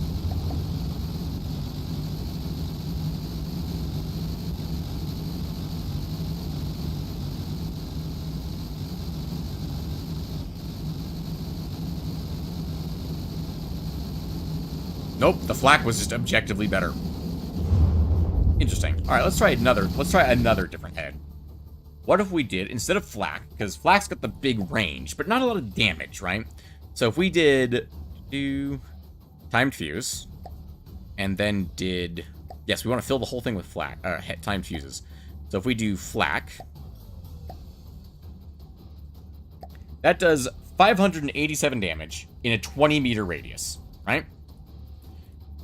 What if we instead did high explosive? So 587, 20-meter radius, right? HE, build to the front with HE, and do a explosive head. 646 damage in a 7-meter radius. Honestly, that 13-meter radius is not worth the damage drop off there.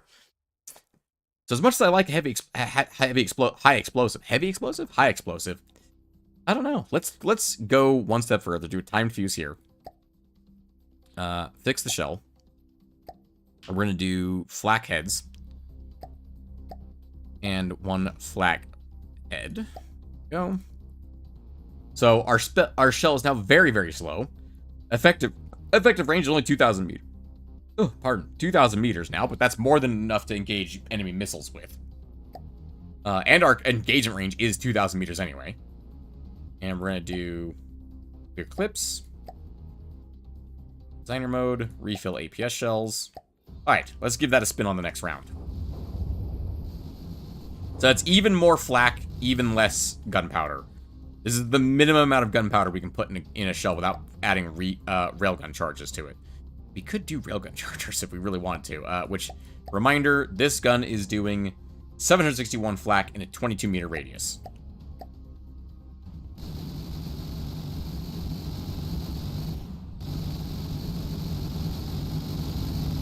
It is lobbing the shells at the enemy ship. That's interesting. They're so slow, the missiles are actually, like, evading the bullets. Interesting. That is fascinating.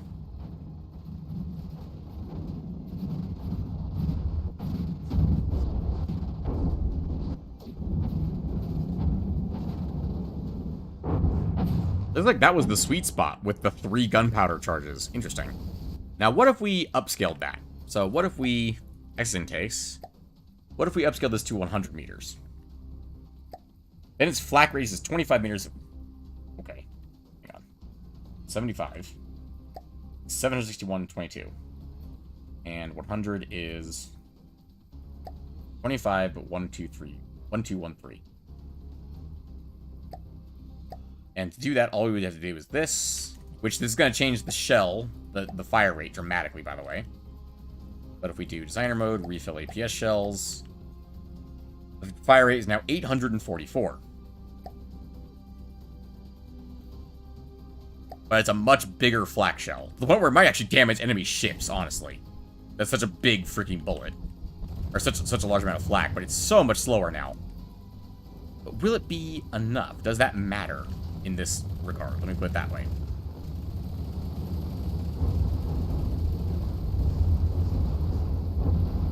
That almost intercepted every single missile.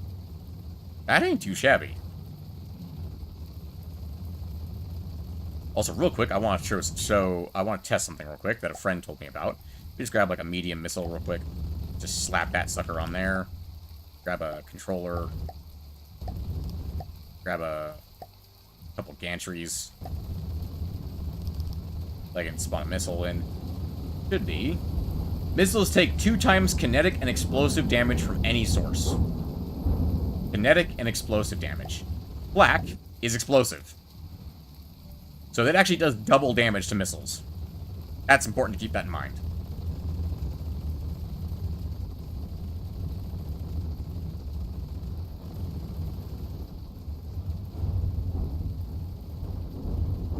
But yeah, you see, it's actually so slow now that it's actually missing missiles. Interesting. Let's set that back to our bigger shell. Not the bigger shell, the one with 3 gunpowders. We'll do a time fuse at the back. Do a bunch of ramps on the back of your airship. Yes, we do. The chat decided it was so. Barrel length is needed is 2 meters, or 1.9 meters, so we'll... Oh, I do have 2 meter barrel on there already. Okay, we're fine then. Oh, hang on, I forgot to clear clips. Yes, clear clips. Because I know I didn't do this part. Yes, shells.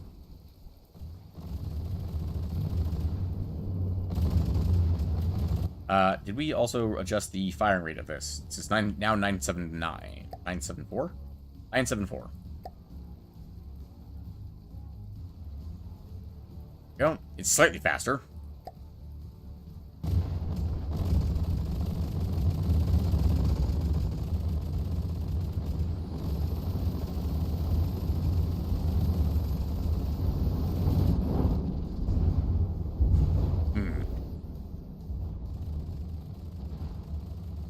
Keep in mind, we are going to have layered defenses on this thing, because this thing's going to end up probably being as expensive as the Squire, if not a little less, maybe. I think I like this design. It seems to work the best out of all of them. I'm not sure why it's not firing now. This bullet, with the 75 millimeter bullet, I think works the best. Because what are we actually getting out of this? From 100 meters, it's 23 meters range versus 20 meters. It's 3 extra meters. It's not bad, but I don't think it's worth the fire rate difference, because the fire rate would jump from 974 to 974 to 1,636. It is almost double. Not quite, but almost. 1636. 1636. That is quite the fire rate increase. For only a little bit of damage fall off. Honestly, I think it's worth it.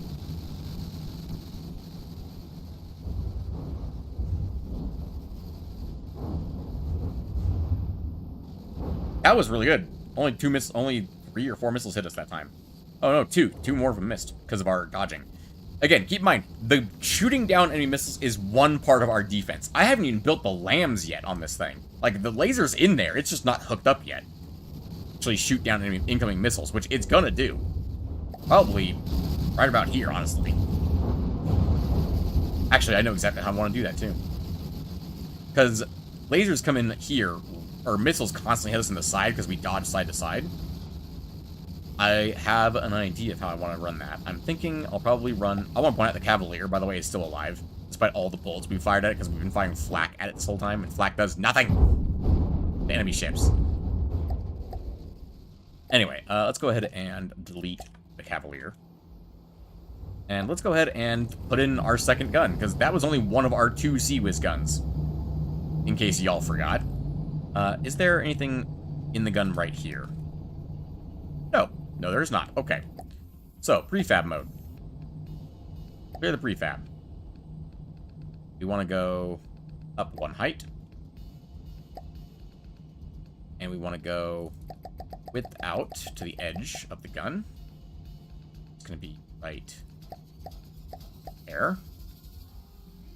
And then we want to take this whole chunk and copy it.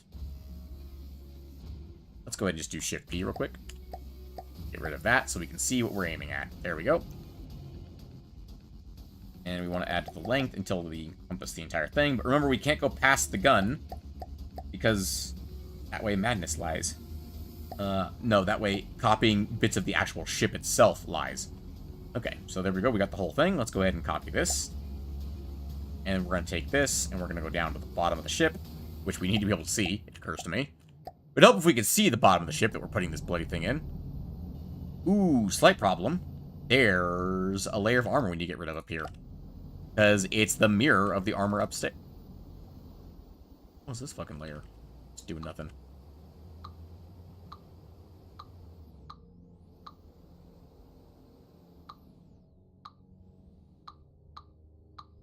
Excuse me? Why is this open?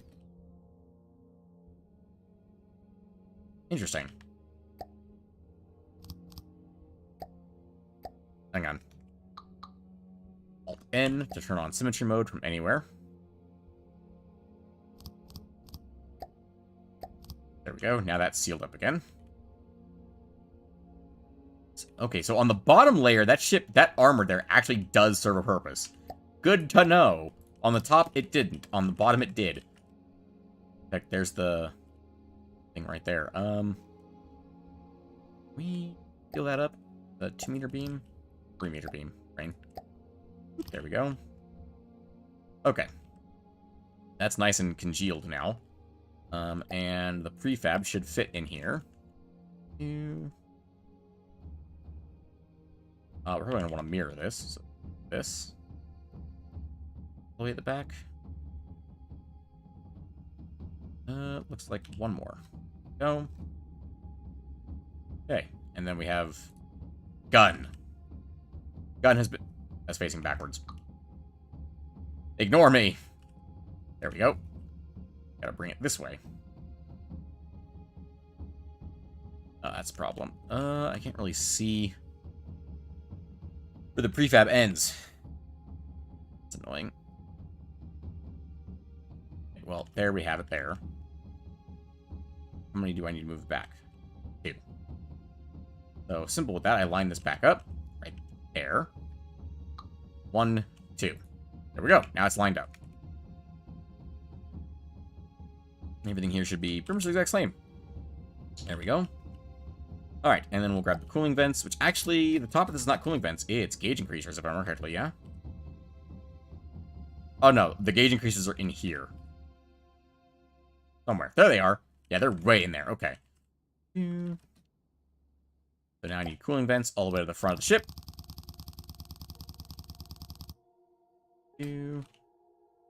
And we will prefab Can we prefab this?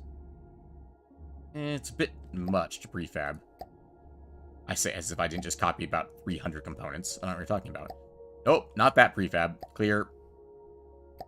Bring this all the way down. There. Want the width out by 5.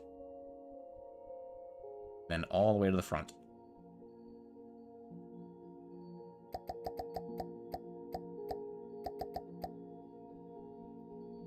Go. Whole thing's been captured. Okay. Now, literally take this, and it occurs to me that we're going to want to bring that up 1 layer. Son of a bitch.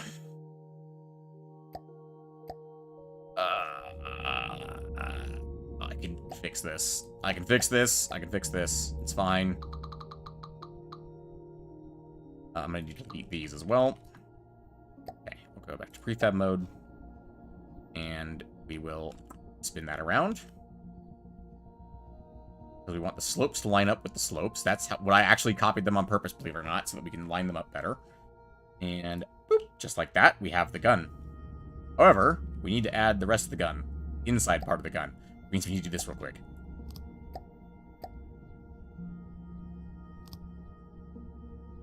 You didn't see anything, ladies and gentlemen. Nothing strange happened in this exact position. I have no idea what you're talking about. Okay, and this actually uses the same gun as the other one. So it'd be 714 components, 26. Recoils, right? Forgot the recoil. Whoop. Need to fill this sucker with recoil absorbers. And the timed fuse, which we did not add. Go. Grab the timed fuse real quick, or the laser targeter. It occurs to me, I don't need 2 of those. Go. We'll put the remote back on. The recoil absorbers, because we do need more of those. One here. You know what occurs to me? We actually don't need that much recoil absorption anymore. Because we've scaled down the size of the gun. Ooh. Undo that one. Yeah. We scaled down the size of the gun a lot, which means the recoil absorbers we have is a bit actually overkill now. Good to know. Yeah, because, I mean, the Top Gun, how much recoil does it have currently? 6,700 versus 28,000. Whoopsie! How much do these things cost? A decent amount. We should probably get rid of them. 80 per meter, looks like. Yeah, 80 per meter. So, probably should get rid of those, because they probably cost and weigh a bit. Have to do. Okay. Okay. But this, otherwise, is exactly the same gun. And make sure it's using the same ammo type, please. It is. Excellent. And these are all assigned. Assigned to all intakes. There we go. Just to make sure. Okay. Now, if we did that, and we spawned in a new Cavalier to shoot at, would any missiles actually get through? I'm very curious. Very curious. Vehicle. Cavalier on the Scarlet Dawn's team. That is an absurd number of bullets. Cavalier, turn off your main AI, please. Just your guns are firing. Or your missiles.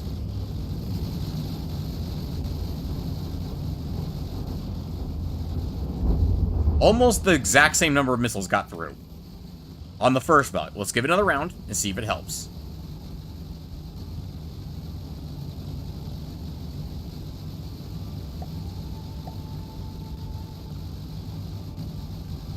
Did we destroy the wave of missiles before they exited the ship because we were firing so much flak? Or am I crazy? Look, did we destroy them on the way out? Because it looks like it did fire a missile, but only one of them made it out to us. Okay, that looks like a full barrage of missiles coming our way. Is it? Hang on. Is that a full barrage of missiles? Because some of them are already damaged. Look, see these ones in the back that have dark green smoke? The smoke is darker on these ones than the rest of them?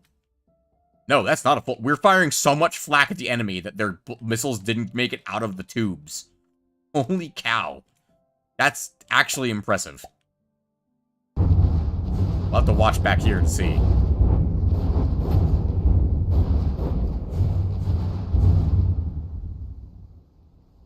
As these tubes open, so there's flak, right?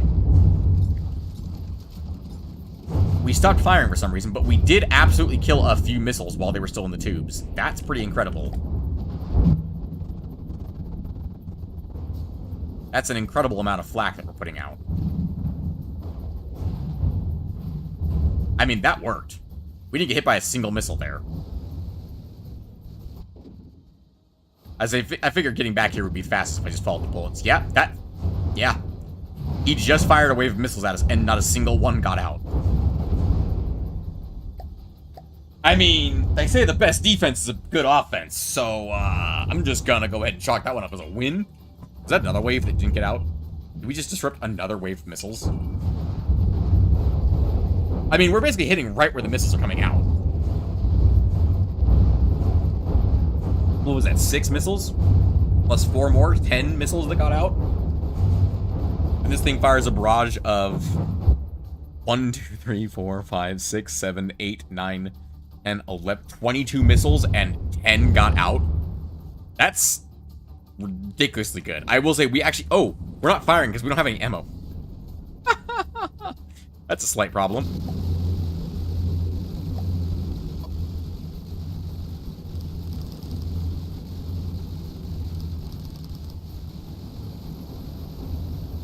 It would help if we had enough ammo to actually fuel the damn guns, wouldn't it?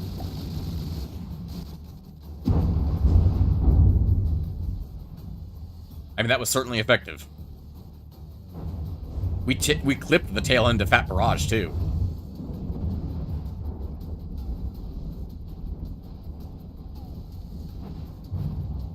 Who would have thunk that having redundancies in your system makes it so much better?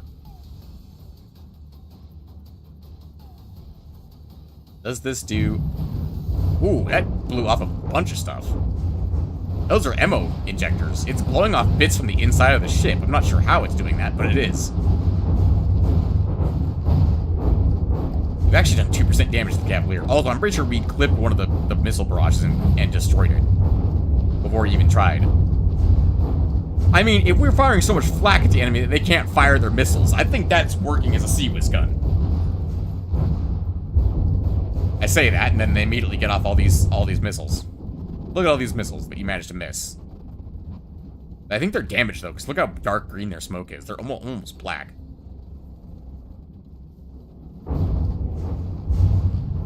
Yeah, not even close to getting to the ship.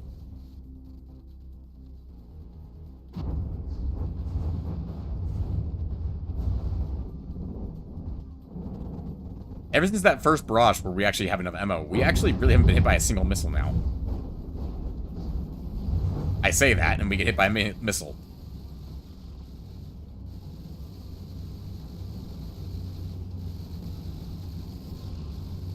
Okay, that's not terrible. Let's go ahead and destroy enemy vehicles. I quite like this. Now, keep in mind, we need 3,230 materials per minute for our CIWS.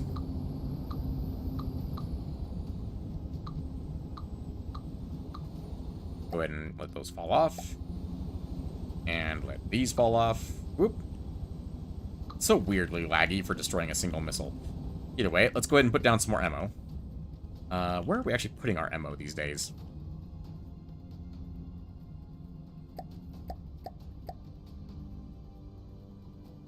There it is. It's tucked into the side here.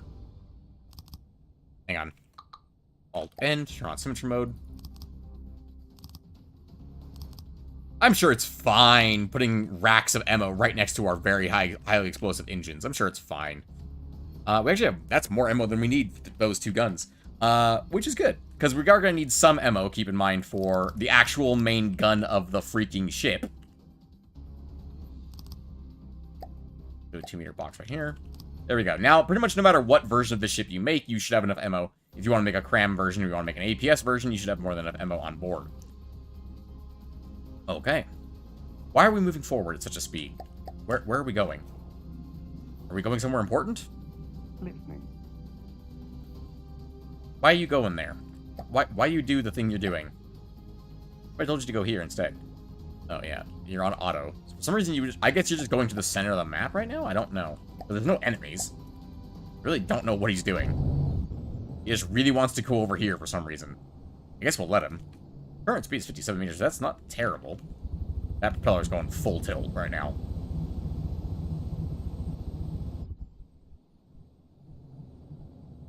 And we're still only 338,000. So we're still not even up to that halfway point where we were concerned about being too heavy. Where are you going, buddy? What are you doing? Oh, he finally found where he wants to be, apparently. He wants to be over here somewhere. Listening. Oh, he's actually moving sideways to get there, which is nice. Wants to be right here, apparently. Alright, well, while he figures that out, let's figure out what else we're putting on this guy. We've got materials. We don't have batteries. Which means if we want to do anything with shields or anything, or not shields, railguns or particle cannons, it's not a possibility on this ship at the moment. Which means you'd have to refit this thing to actually have battery storage, which I think in here is actually the perfect spot to put it. Let's put some battery storage in here. Do Alt-N again.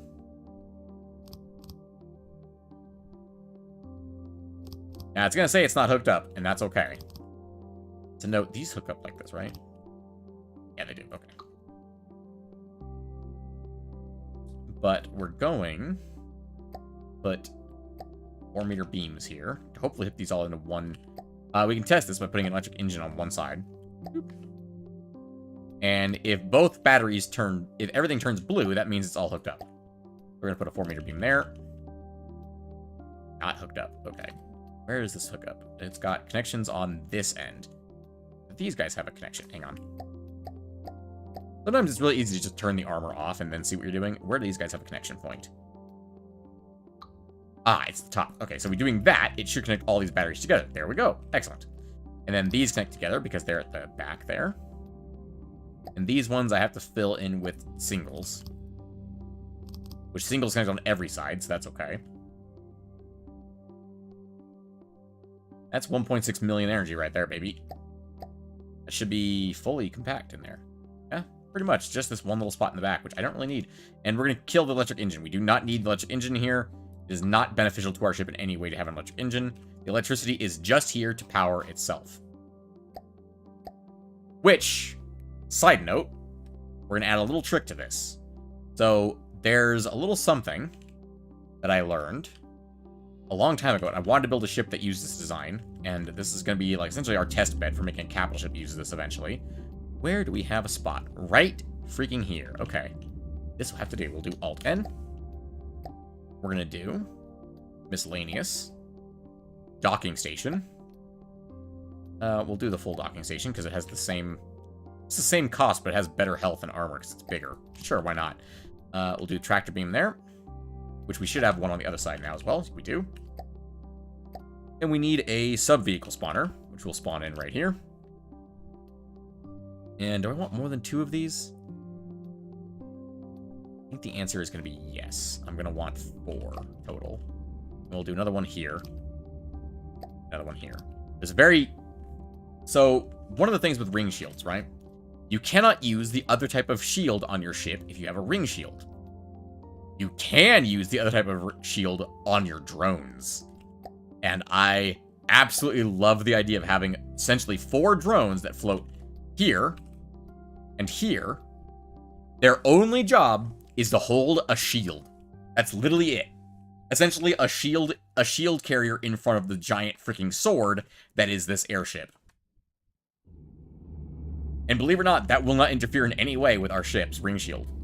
Which actually means we're going to want this second tractor beam. We're going to want this on a turret. Because we're going to want it to spin out. If we go to sub-objects... spin block is 70 and a turret is 70. Yeah, turret's fine then. We're going to do a turret.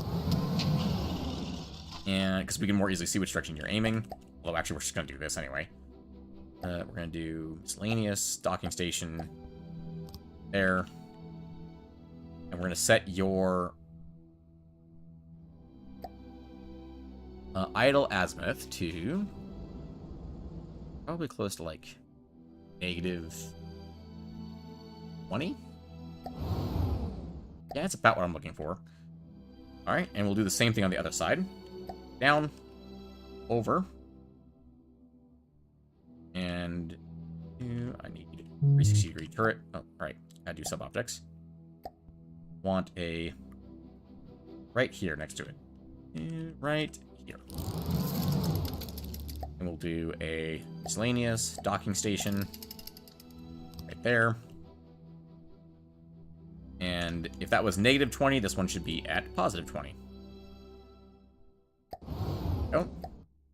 Okay, now we just gotta spawn in the shield drones, or make the shield drone real quick. Then we're gonna work on the superstructure, and the main gun is the last thing we're doing. Keep in mind that this ship is made to be modular in terms of its main gun, so the main gun is literally the last thing we're gonna do on the ship. We don't actually want to build on that. Nope, we don't. Yes, okay, hang on. New blueprints. Vehicle. Spawn it there. Caps lock it and place it. Doesn't fall on top of my ship. Alright. Now, it can get energy from the big ship. Keep that in mind. So, we're going to do... Real simple little guy. Real simple little guy. We're going to do a 3-meter beam. Heavy armor. There. Alt-N to turn on symmetry mode. We're going to do, like, a little 3-meter slope that looks backwards.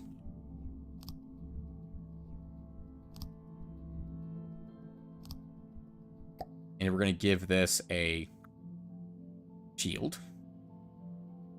Where is it? Shields are under defense, brain. Planar shield protector. We're going to face it forward. And we're going to put it here. And then we're going to put a 2-meter surge protector sticking out the back end of this thing. And a 1-meter surge protector in front of the shield.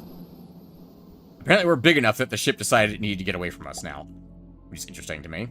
And then we're going to do a 3-meter beam slope.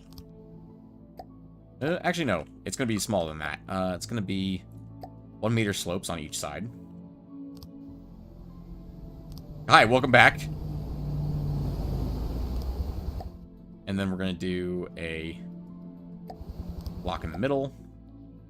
We're going to do triangle corner. No, we're going to do inverted corners.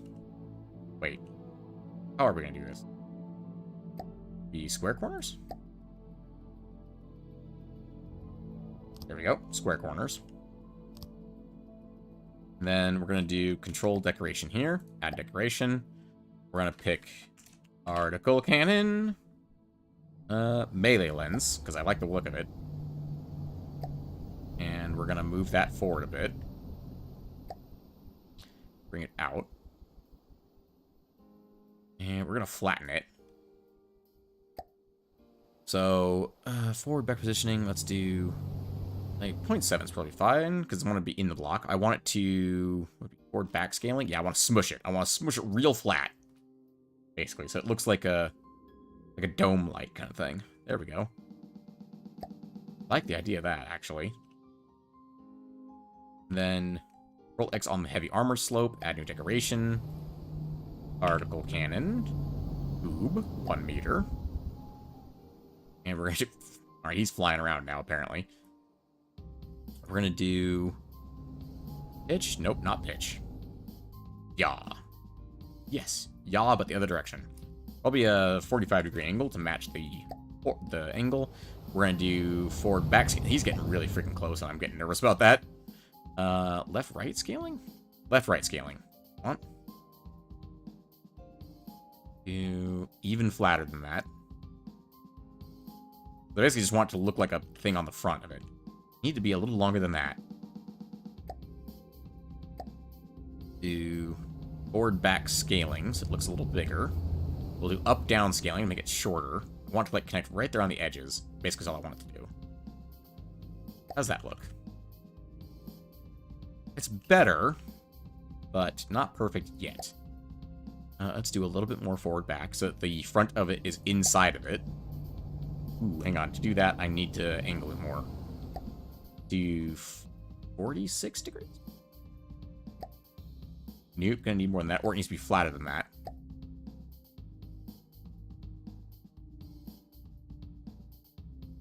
What about literally as flat as it goes? That's not bad. A little bit of overhang, but it's not terrible.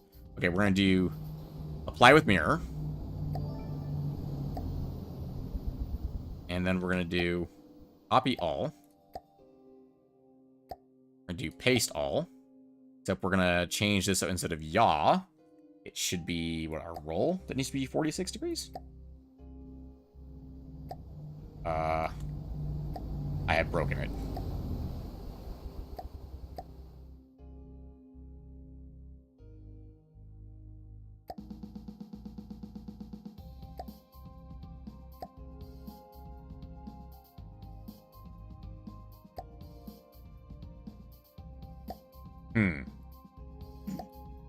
I'll figure this out eventually. Hang on. Okay. Needs to be rotated in this direction.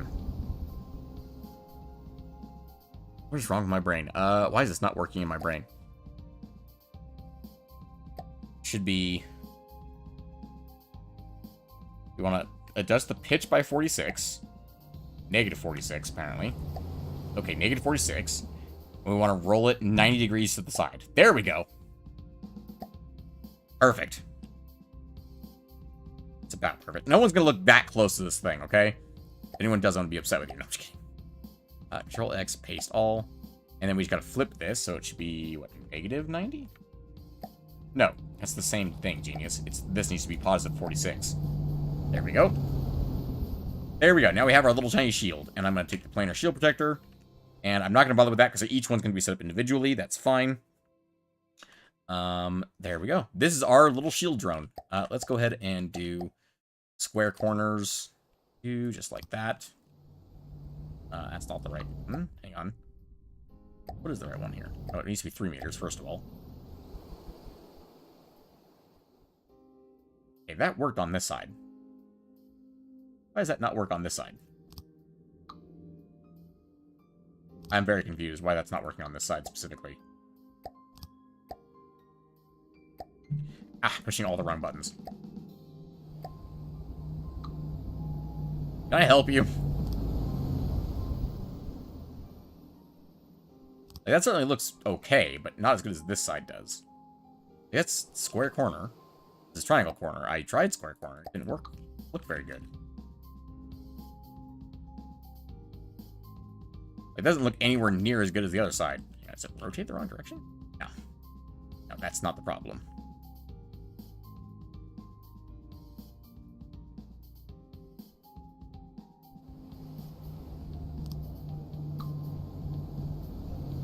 Am I just stupid? I might just be stupid.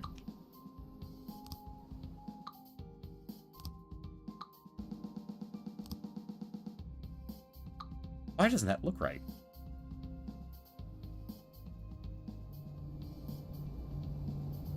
If anyone smarter than me understands how corners work, let me know. Apparently I've forgotten how corners work. From here to there. This is slopes, right? Yeah, slopes and corners.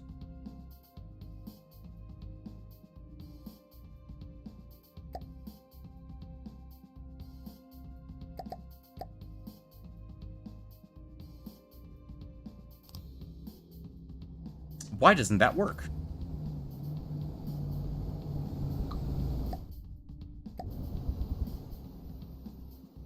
Like, even the 1 meter looks better. Like, in theory, that should work, right? If I make that just 3 meters long, but it doesn't. It wants to go that way? Fuck. Okay, so what? I need to do a 1 meter inverted... Oh, looking for the slope in the top right, I think. Slope in the top right. The transition slopes. You might be onto something. We need to be 1 to 3 meter, I think. Close, but not quite. It's closer. It definitely looks better. Thank you, Warp Cake. By the way, welcome back to the stream. No, right, not left. Did I really do that? You're not wrong. I did, in fact, do that. You are correct. And I am a dunce. Oh boy. Alright. Surge Protector. Add new decoration. Let's see. I want to do hide original mesh. And I want to... What do I want for this thing? Probably just a... What was it that I used on the... Thank you, by the way, Warp Cake. You're a genius. I'm stupid. What did I use? I think I used, like, a input port? Yeah, that's the one. And we'll bring this way. If I can, please. Thank you. I want to bring the scaling up and down a little bit bigger. That covers up that gap. Not so much so that it... that's going to be a problem, isn't it? Yeah, it is. I'm going to have to cover that up with something else. Okay. Let's do... one scale. With a longer forward and back. Oh. Yay much? Yeah, about yay much. Okay, and we'll do a new decoration. We'll do a... what's a square part of a particle cannon? Ooh, there aren't any parts of a particle cannon that are square. They're all round. Ooh, shit. Okay, I need something that covers that up. Heavy armor. Would be heavy... would be... what are they called? Port?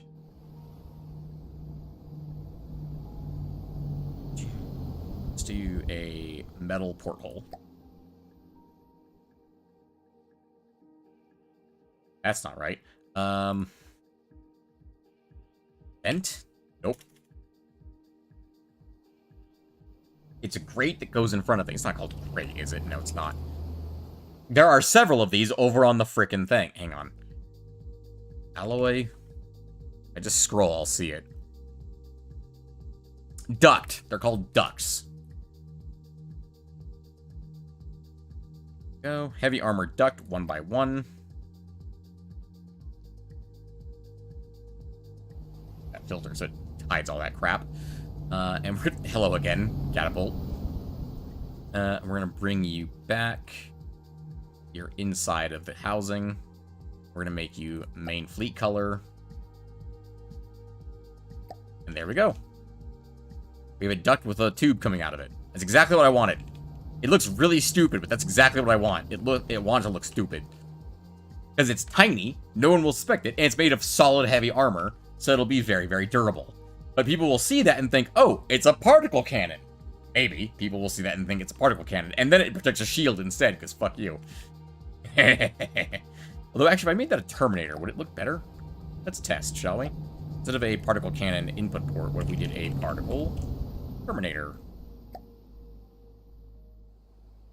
Ooh, that's an interesting look. Actually, I quite like the way that looks, kind of sticking out of there. Oh, maybe not. Maybe not. Hang on. Up the scaling a little bit more.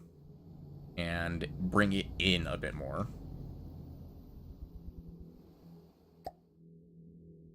Okay, I do kind of like that, actually. It does look very silly. And you can see the shield protection on the inside just barely clipping with it. So it looks like it's got another, like, weird design on the inside. I kind of like that, actually. It looks weird.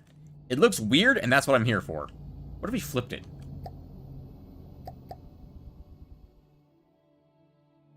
Yeah, 80.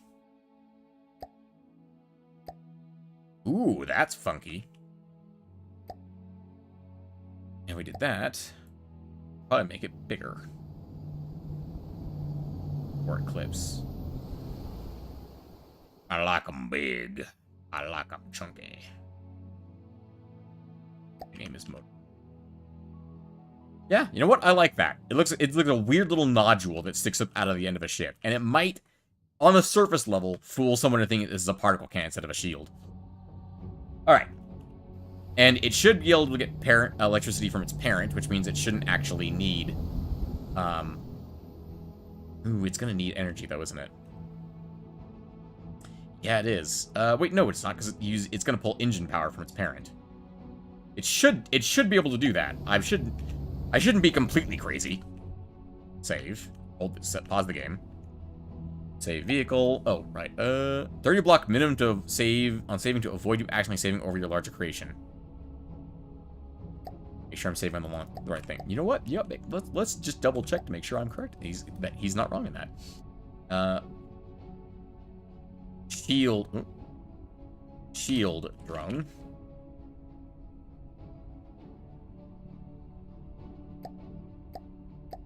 Okay, it's saved. Or it's override and allow save. Vehicle V0 has changed since last save. Version will agrees. Excellent. Okay, so it's never been saved. Drones. Shield drone. I could be wrong about how this works, but I think this is how it works. I generally don't think I'm wrong here. I think this is actually how it works. Then we go over here. And in this mess of a freaking ship, we find the tractor beam. We select the shield drone. Apply selection. Activate tractor beam. We want to hold it pretty far ahead of us. Let's just go ahead and put it pretty far out. Oh, we can do hold azimuths from here. We actually don't need to use the turrets at all. We can just use this. I didn't realize we could do that. How am I that stupid? We've done this before. Clip that in like that. It almost looks like, if we do like that, it almost looks like it's part of the ship. We actually bring it inside. Okay, that's bad. Let's not clip like that. That's really bad. Display visual effects. What does that look like? Nope. The big old beam. Okay. And from there, whoop, that's the front of the ship. Notice that he's no longer freaking out. You. Where are you? I'm inside of you currently. There you go, shield protector.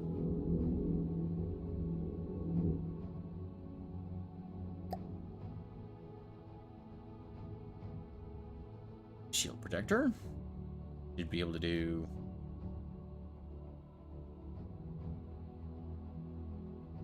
size. How do I not? Does it not pull power from its mother? It should. Maybe it needs to be bigger than that. Okay. Alright. Solution to that is we need to... basic drive 1 and an external factor of 1. Factor of 1. Charging effective drive 0.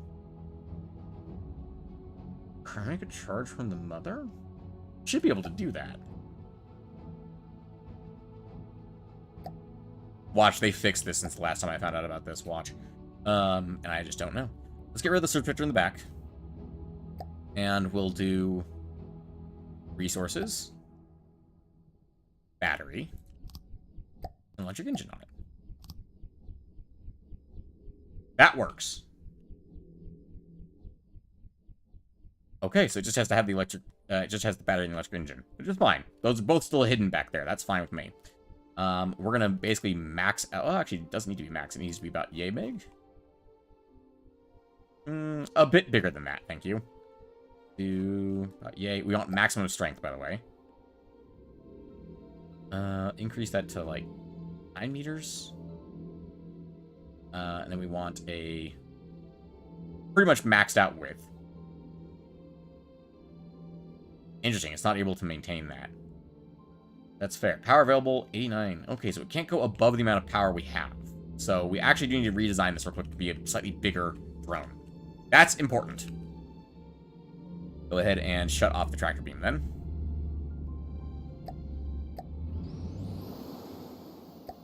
Go, get this thing back up in the air. Okay, so we need to redesign this guy a little bit. That's okay. I misunderstood how that mechanic of the game works. That's okay. Let's see. Again, we definitely want him to keep safe from EMP damage, because if he gets hit by EMP damage, he's fucked. We'll do another battery there. And if we just did a 4-meter battery sticking out the ass, how much engine power would that give us?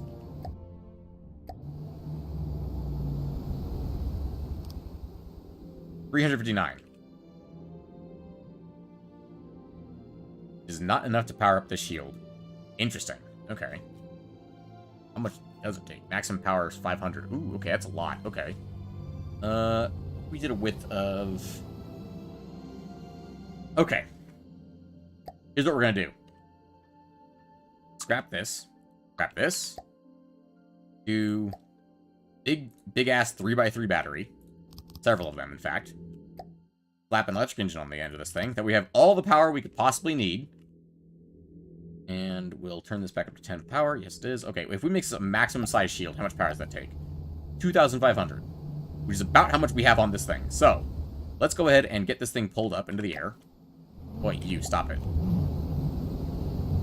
And right here. Wait, where is it? Where are we? Inside this bloody ship. That's the main gun.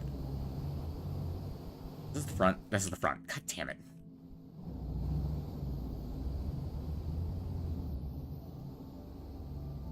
Activate tractor beam, please. Okay.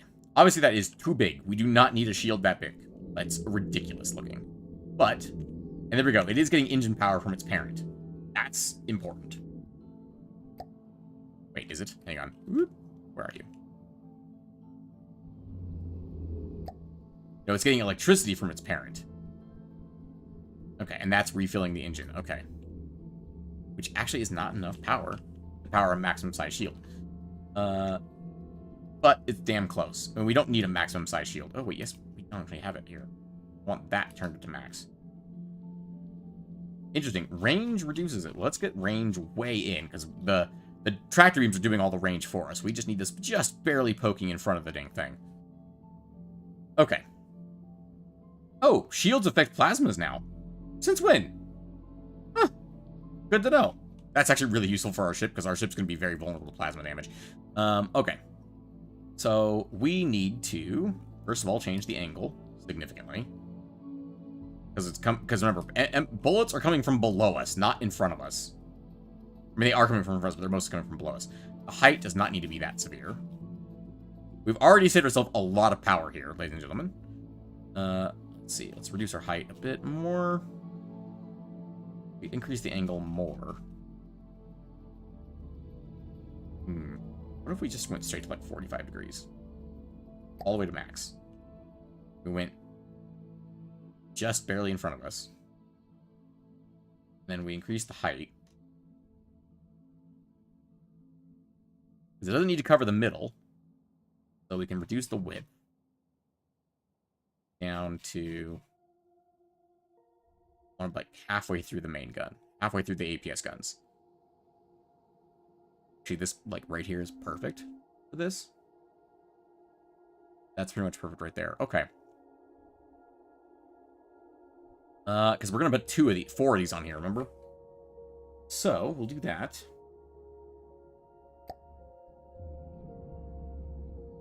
And let's see, from there,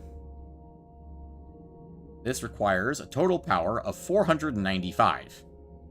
Okay. So how many batteries does it take to make 495 power? Well, we can find that out relatively easily, actually. Okay, we got the battery storage removed. Let's go ahead and do batteries. We need 495? Yeah, 495 power. 1, 2. And we'll put an electric engine on the side. And we'll keep going until we have 495 power. It's that simple.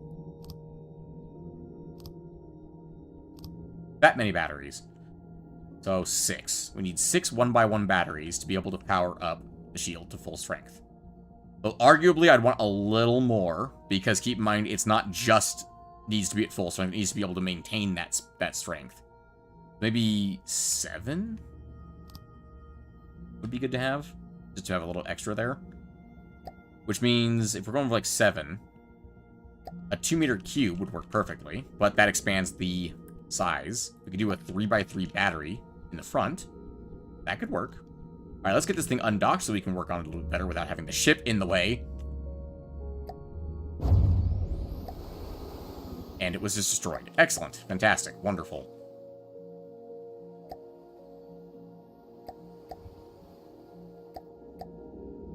Okay. Can we just hide the decoration for a minute? No, we can't. Alright, we're just gonna have to delete the decoration. It was a good idea. I should have copied it before I did that. Oh well. Alright. Let's go ahead and rip all this off. We can redesign this. So, I'm going to want to keep the shield pretty much exactly where it is. Let's do that with a battery in the front. So it's got 2 layers of heavy armor, then the shield, or the battery, then the shield. And we'll do... I want to keep it in the center. So we'll keep the shield in the back. I should have copied the shield settings. I didn't copy the shield settings. What's wrong with me? Hang on. Control-Z. I can do this. Copy to clipboard. And we'll do Control-Y. And we'll do defense. Inner shield protector. Point that direction. Copy paste from clipboard. And that should be enough power. That should be more than enough power. Yep, there we go. Okay. And then, it's very simple. We'll take our armor slopes and we'll extend them back from this one instead. So we'll do heavy armor. We'll do beam slopes.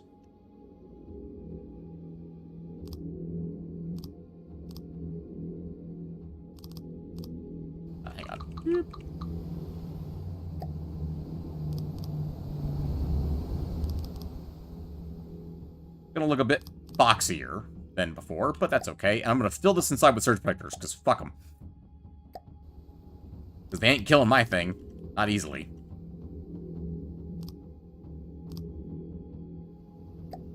And then I'm gonna add... Do I need to add anything to the back of this? I don't think I do. Just make it like this. We'll do like alloy so it doesn't get killed by flak. Yeah, alloy should be able to make sure it doesn't get killed by flak on the back. We just do this. And then we'll do... we'll do the heavy armor so it matches. What do I need here? Triangle corners, first of all.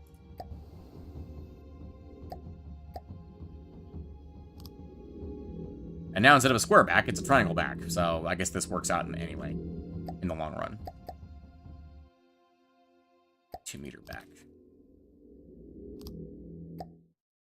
Slopes.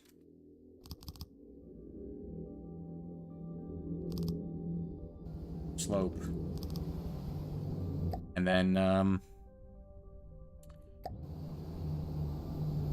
there we go. I guess that works. Did it need to be that big? No, not really. But I guess it works. Control X will add a decoration here. We're just gonna add one big fuck-off particle cannon port. We're gonna do lens. Long-range lens? I think I want the long-range lens. And we're gonna bring it, we're gonna pitch it 90 degrees. 180. Yeah, 180, please. Thank you. I'm going to slide that sucker back in, so just the end is poking out. That worked way too easily. Okay, sure, why not? And as long as it's within range of its parent, it'll get enough energy to maintain the shield, which it should definitely get enough energy to maintain it from its parent. Ooh, the shield's angle's wrong now, because the front's different. Hang on. Ooh, we're to increase the range slightly on this. Which does increase the power consumption significantly, actually. Still enough. We still have enough. Barely. Okay. Now you.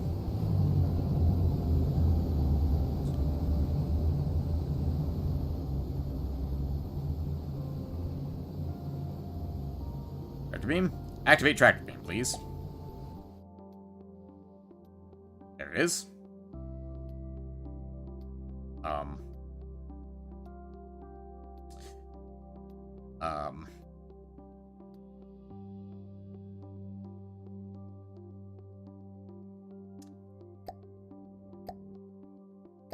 What are you doing?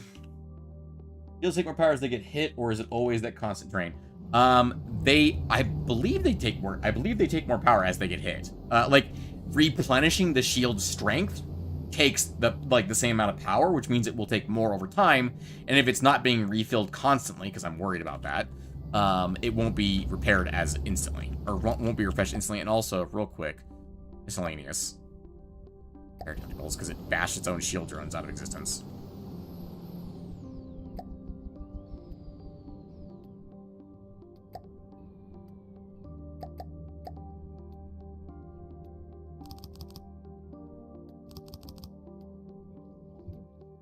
A few repair units that can repair its shield drones. It's a good question to ask, David, and honestly, I'm not 100% sure myself. I think it works this way, but I'm honestly not 100% certain. Certain? I'm not 100% certain. Okay. Also, build mode for this thing, please. Save vehicle. Shield drone has changed. I would hope so. Okay. Now, we're gonna grab this one. And we're gonna say, you. Right, needs to be in the fleet. Hang on. Forgot we did that before. I do merge these forces into a fleet.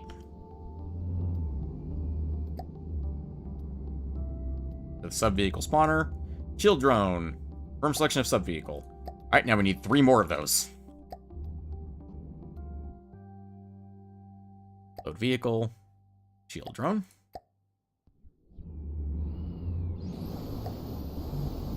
Why are you moving again? Because you're trying to not crash into the other one. I get it, but, like, stop it. Shield drone. Apply selection. Activate tractor beam.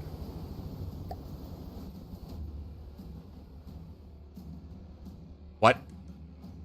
What the fuck are you doing?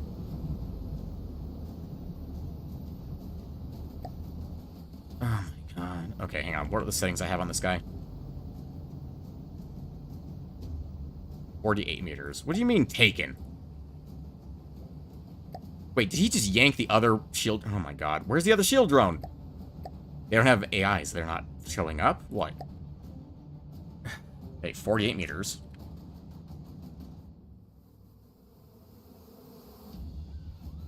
Where's the other goddamn drone? I know there's another drone out here. It exists. I know it exists. Listening. Listening. Listening. Listening. What the fuck happened to it? How did it die? I'm not supposed to do that. Fuck? Okay, fine. Load me. Okay, also, first of all, hang on. Turn off your fucking movement. I know you're gonna sink into the water. That's okay. I don't care right now. I want you to stop moving around like a little bitch. Load in a shield drone. Oh, because I'm spawning it on Scarlet Dawn.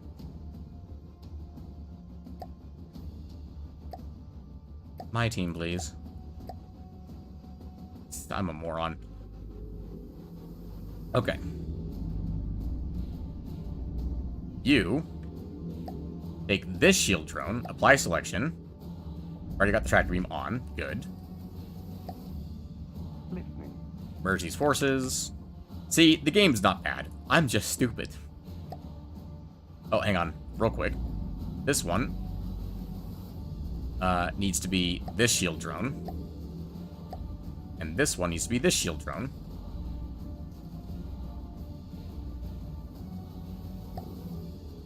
Also, spawn needs to be 48 or 50 meters, we'll say. Just to be safe.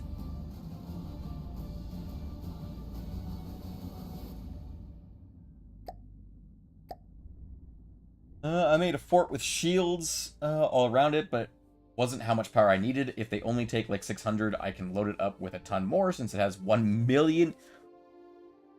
My god, David, 1 million engine power? How big of a fort are we talking? That's a lot, my dude. That's way more than you probably need. That's so much engine power. I'm very concerned with the fact that we occasionally dip down to 0 engine power for some reason. I'm very concerned about that. I'm sure it's fine.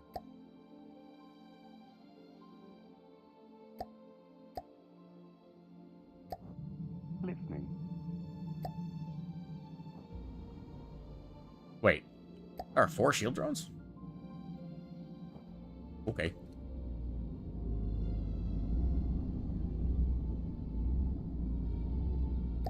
Shield drone. At the bottom of the ocean. Apply. Activate tractor beam. 48 meters.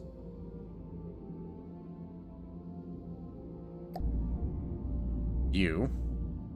Spawn 48 meters away.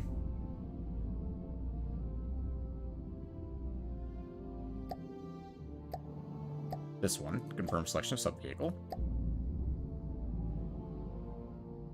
Other side. You. This one. Apply selection. Hold distance is 48 meters. Activate tractor beam.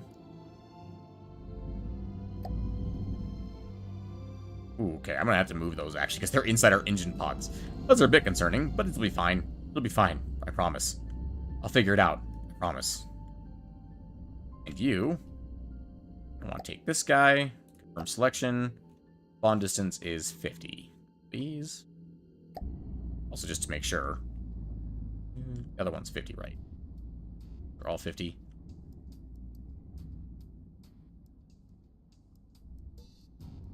Ah, ha, ha, ha. 48. Nope, 150.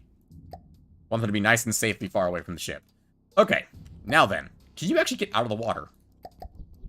As you should be able to, because you're all propeller-driven, not thrusters for up and down. That's excellent. Okay. So now we have shields that are randomly scattered around our vehicle.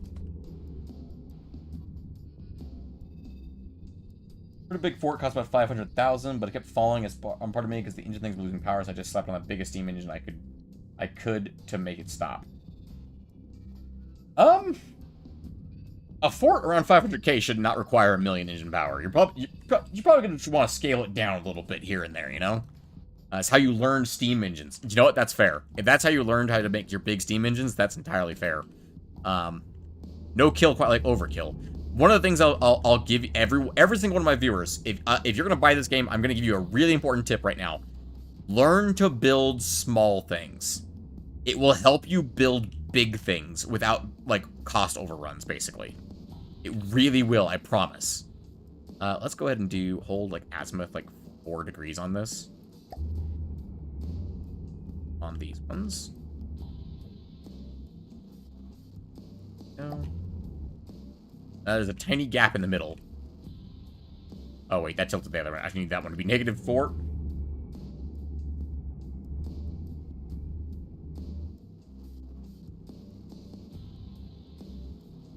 There should be a tiny gap in the middle for the guns. Yes, perfect. It's pretty much exactly what I want.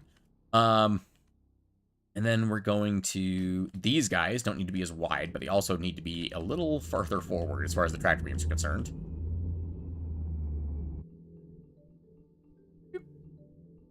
Let's squeeze that distance out a little, shall we? I think 0 is actually probably fine with this. Just need a little bit more distance. There we go. Okay, that's good enough. And that was 50 meters, I think, I did with that. Yeah, freaking hell.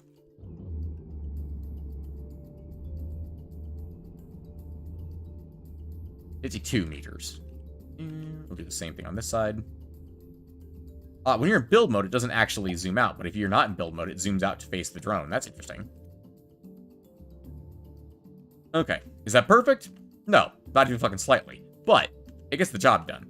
And it's more of a proof of concept for a bigger vehicle that I want to make at some point. Also, there we go. Got it.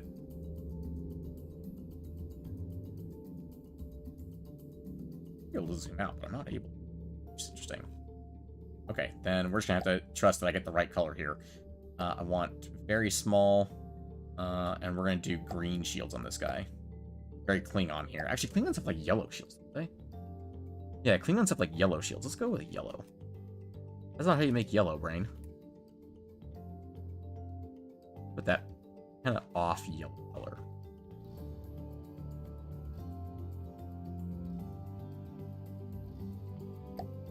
Oh, and it'll be kind of a dull yellow. Apply color to all vehicle shields in this vehicle. Copy to clipboard. Because it won't actually copy the shields over to these vehicles, because they're drones. Of the main vehicle, not that vehicle. Page from clipboard.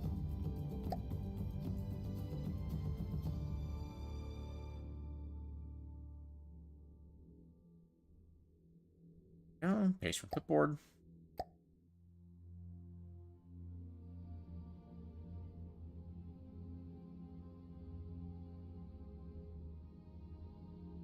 Perfect. I knew I just had to wait for a second. Okay. These ones I could probably make them less high and more wide, because they're covering a smaller area. Let's do that real quick.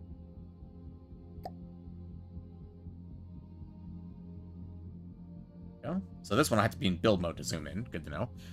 So this one, let's make them less high and more wide. Hang on, page from clipboard. Power consumption is 616. We need to keep that in mind. Aim for about 616.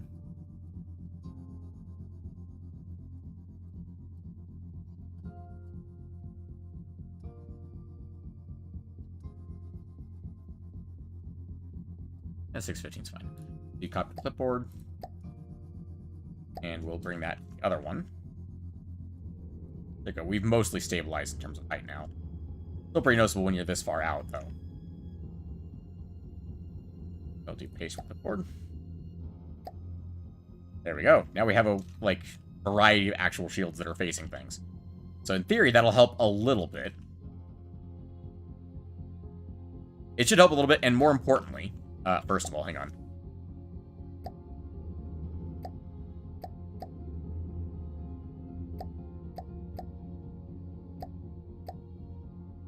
Okay, I know for a fact I did not miss any shield drones just now. You saw safety rules on.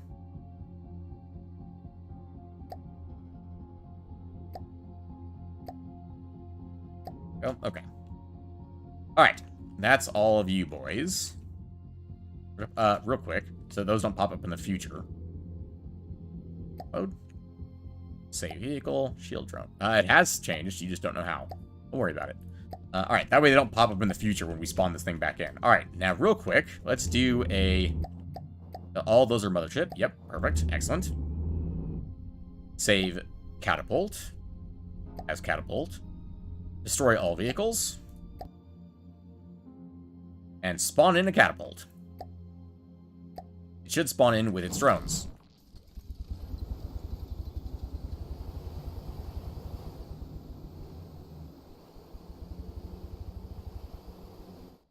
Let's make sure that was a fluke.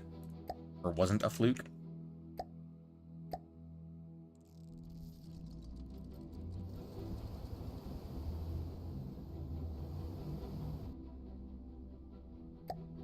Pretty sure it's just going to drop it one more time. Again, but I'm just going to make sure. Yep, okay.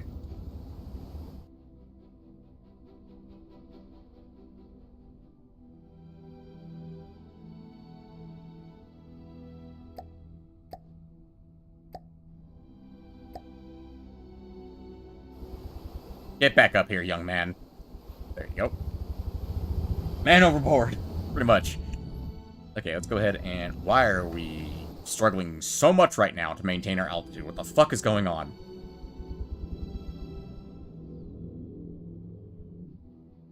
Apparently when we spawn in for the first time, we have a really hard time maintaining our altitude properly. That's very concerning to me. Also, I need to fix that, because that should not be visible. Good to know. Okay. That's fine now. Let's go ahead and save. But I don't forget. It has changed. Okay. Let's go down here and fix this real quick. This should be... Yeah, 2-meter middle slope.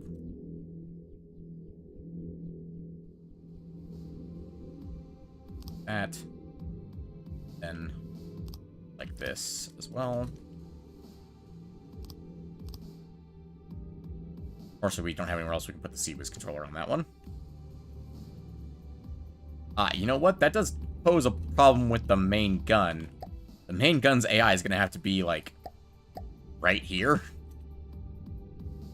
That's going to be a problem that we'll figure out later. Because we still have so much left to do on this ship, and we're almost done with the stream. There's so much left to do. Is this blocked? Or does this count as not blocked? It does not count as blocked. Despite the fact that it definitely points straight forward into a drone. I'm sure that's fine. Okay, next thing, we need to get the lambs set up. So we're going to do the lambs, then we're going to do the superstructure. The lambs, again, is going to be mostly forward-facing, but not entirely forward-facing. I have a plan for you, see? A plan, you see? We're going to put lambs nodes all along the front of this bad boy. We're basically going to do defense, and we're going to go in here, and we're going to do, not defense, lasers. We're going to do laser connectors. We're going to scrap this metal beam and put laser couplers connectors here. And we're going to put lambs nodes here. Hang on.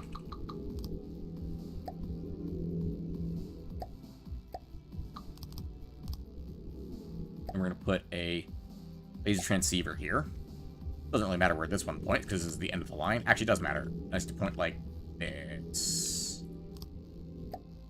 I don't think that will work like that. But we'll see. Everything is fine. We're all fine here. Now, thank you. How are you? Pretty much. Laser transceiver. We're going to bring this one all the way back. Where is the laser? It's this arm, right? So close. It's this one. Where is the closest point to here? That's not great. I don't suppose this is inside, is it? Inside the laser room? Oh my god, it is. Oh, that literally fits perfectly right there. I don't know how we got that freaking lucky that it fits right there. And we just need to put this. Hang on. Nope, we need to go up one from there.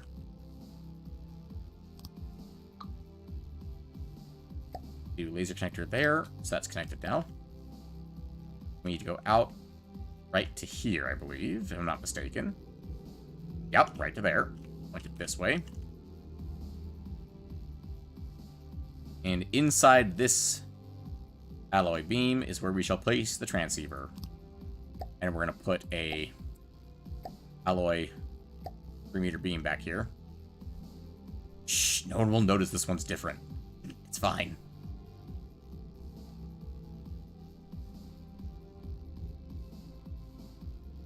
Well, honestly, why aren't they all like that? Oh, because it's a 4-meter beam's coming out like that. Hang on, if we do this, no one will know that it's different. Except for those of you who are watching on this stream right this moment. Doesn't block that, does it? No, it doesn't. That one's not connected. That's what I thought. Someone just texted me. Who dares text me? Oh, it's my aunt. I will have to answer that later. Okay. Let's see. Laser transceiver. This one, I don't think any other orientation will work. I think it has to be... I don't think it can point backwards is my point. It can. It will only power that one. Not okay. Put it like in here, that wouldn't really work. Could put it here if I start it from here. Be like there. This is still connected by the other ones, thank God for that. But lightweight alloy, 4-meter beam, 3-meter beam, and we'll do 2-meter, 1-meter block, 1-meter block. And I can't do anything there, but I can do, you know what I can do right here? Decoration. Alloy slope 1 meter, make it green. Bring it up. Nope, not scaling, positioning. Block.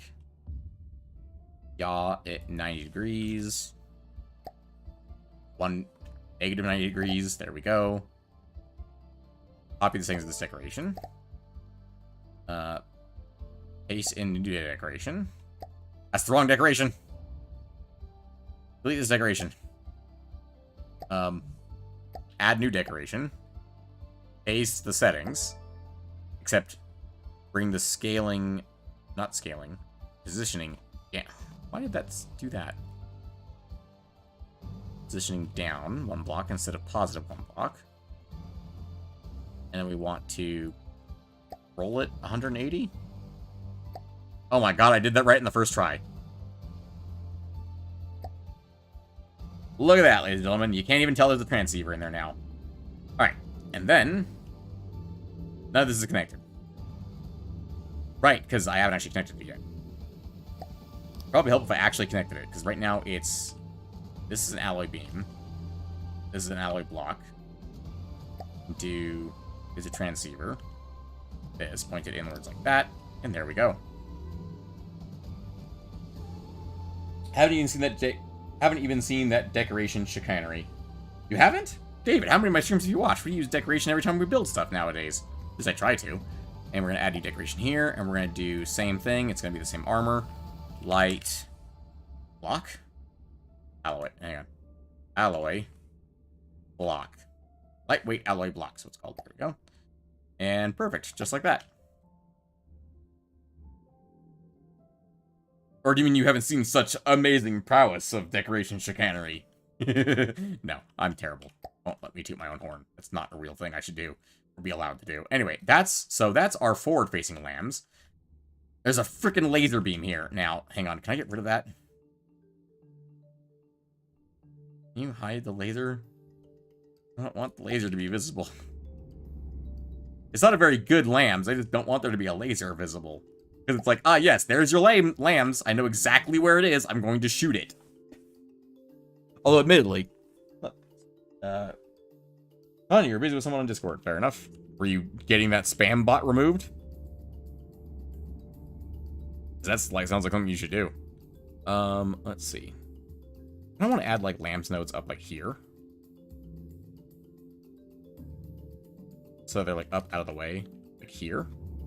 I'm not sure how to route that.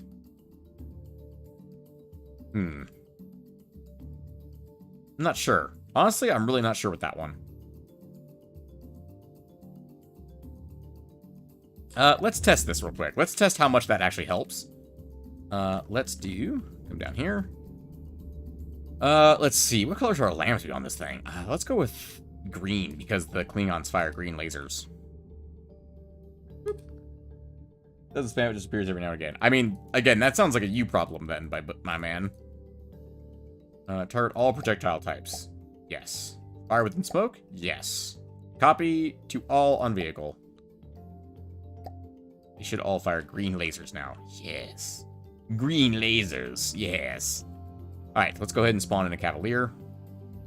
Well, we can shoot missiles down. Let's put it on the Twin Guards team. Why not?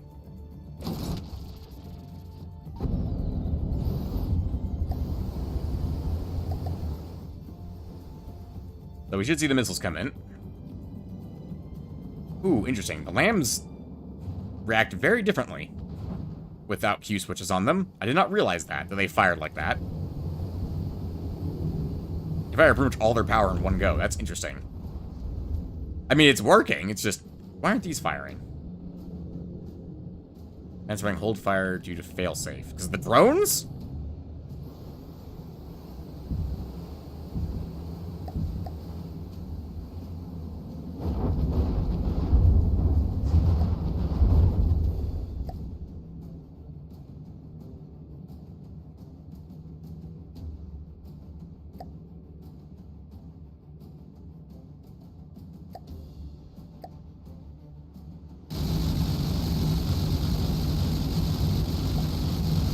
Noted. The drones cause it so I can't fire my CIWS guns.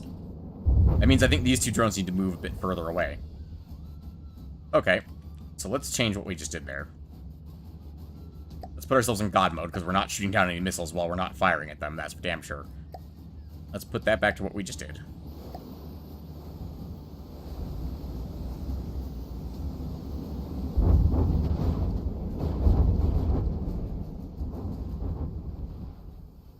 Let's see. I'm gonna want them... Hold it, like... If I can't put them closer... But adjusting the azimuth isn't gonna help. Oh, I'm gonna have to change the whole fucking location of the damn things.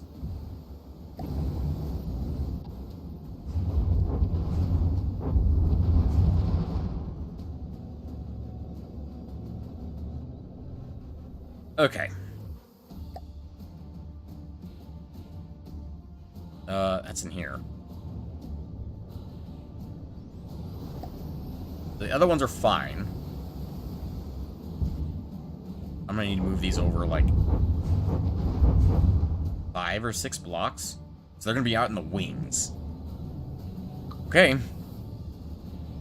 Like, in here, basically.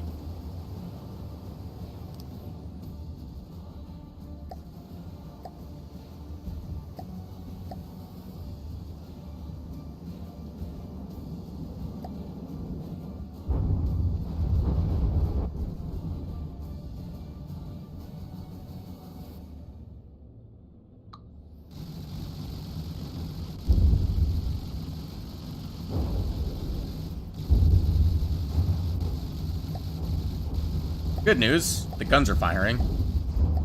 Bad news, the guns just stopped firing. Good news, the guns are firing again.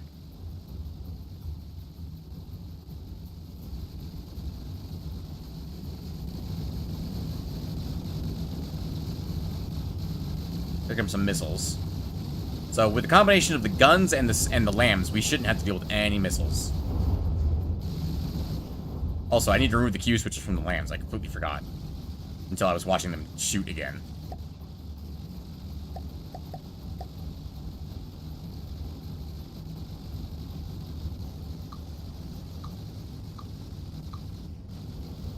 There we go. They should behave more like normal lambs now. There they go.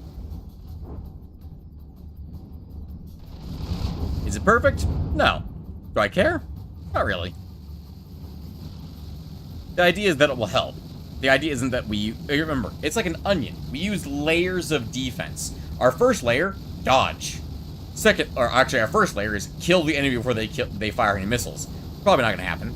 Second layer, dodge. Third layer, Sea Whiz. Fourth layer, Lambs. Fifth layer, armor.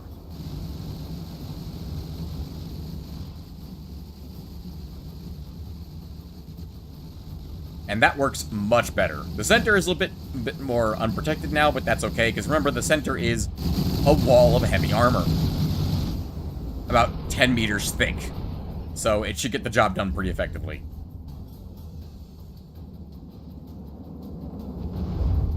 Really, we still got hit by missiles. After all of the onion, we got hit by missiles. Are you serious? I guess that's why we need more Sea Whiz guns.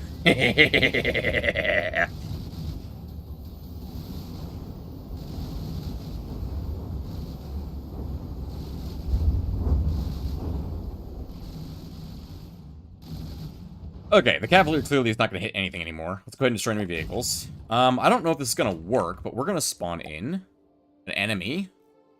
We're going to spawn him in further away because he'll get absolutely shredded if he spawns right there. We're going to spawn in a dart because I want to see how well he does against a dart. Specifically because the dart fires a huge missile. Keep that in mind. He died instantly. Hold on. His missile's still intact, though. He fired the missile. Can we take down the huge missile coming at us? The answer is easily. Very, very easily. Okay, then. You can go ahead and just kill the rest of the dart, then. If you'd like.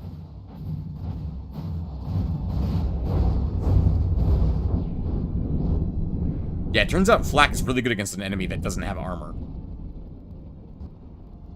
Who else fires huge missiles? I know for a fact there's an enemy that fires huge missiles. I'm trying to remember what they are. Actually, I know a great thing we can test our missiles against. Because it fires every type of missile. The Cog Ship missile variant. It costs more than us, but its only weapons are missiles.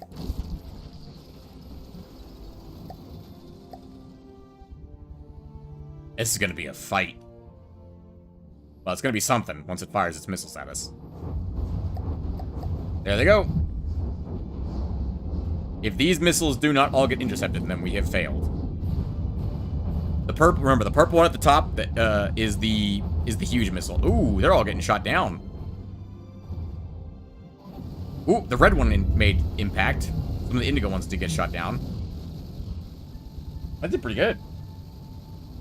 Twin Guard Easy Ship fires like 6 missiles. The Alacrity or something like that. Noted. We will test against that in a moment. After we test a little bit more against the rainbow color of death.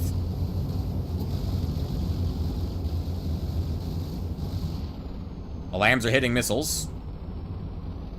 But the Sea Whiz is not. Sea Whiz is struggling. Sea Whiz missed out on a couple of those. Taking some hits. Okay, good to know. Go destroy enemy vehicles. To the Alacrity. Twin Guard. Easy Ship. Is it a helicopter? Hang on. All vehicle types. Angelic? The Ecstasy. Missile firepower, 100. Yeah, it sounds about right.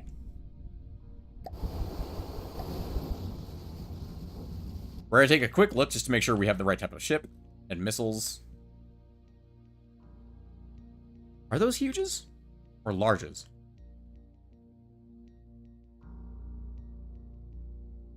Those look like larges, not huges. I could be wrong.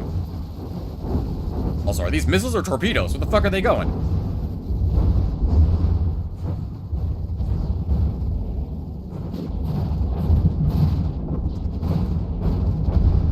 Oh yeah, we're absolutely shredding them.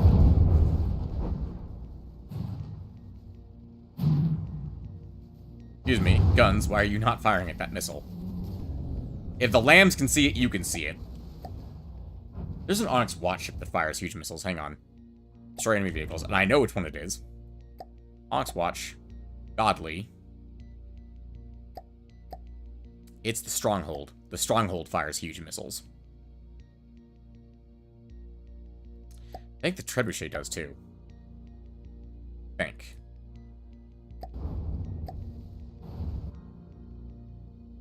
Yeah, no worry, David. Let's see. Those are torpedoes. Those are very big torpedoes. Which are one... Yeah, 1, 2, 3. You don't actually have missiles, do you? Just torpedoes. Nope, you just have torpedoes. The Grey Talon's hard airship Gygas fires huge missiles. Thank you so much. Hard airship Gygas. Oh, it's 1.3 million. Jesus fucking Christ. Okay. Gygas? Oh, game is paused. Alright, hang on. Let's pause the game. Also, by the way, Maxfield Moores, welcome back to the stream. I presume you've been here, you've just been silent. Yeah, those are definitely big missiles. Those are some big boys. Yeah, you can see the interior wall is 3 by 3. That's a huge missile. Okay, can I turn off your main guns, Mr. Gygas? Because I don't want you shooting bullets at me. No, go ahead and fire your missiles. Then I'll turn off all your guns. Okay. Those are 2 very big missiles. If we can intercept these, I'll be very happy.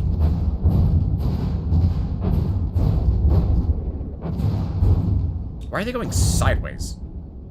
Because they're aimed by laser beams, and those aren't targeting us anymore. So it stopped trying to engage. What are you even shooting at down there? Okay, I guess we gotta figure out which one of their AIs controls their missiles. Is it this one? That's... They're smaller missiles.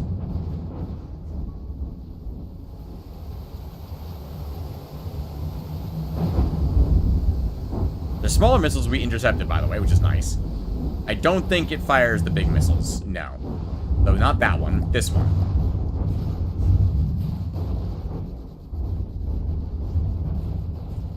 Doesn't seem to have fired the big missiles. Wait. Did it fire the big missiles and they're just stuck inside? Nope, big missiles haven't been fired yet. Interesting. I wonder why. Let me see if these missiles are getting intercepted. I don't think they are. I think they're hitting us. Yeah, those are hitting us.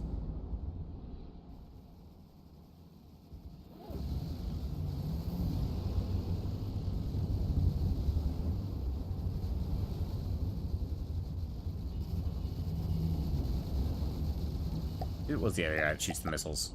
Looks like it was this AI that shoots the missiles. Okay. Those are just not being intercepted at all. At all. Like, even slightly. That's a big boy.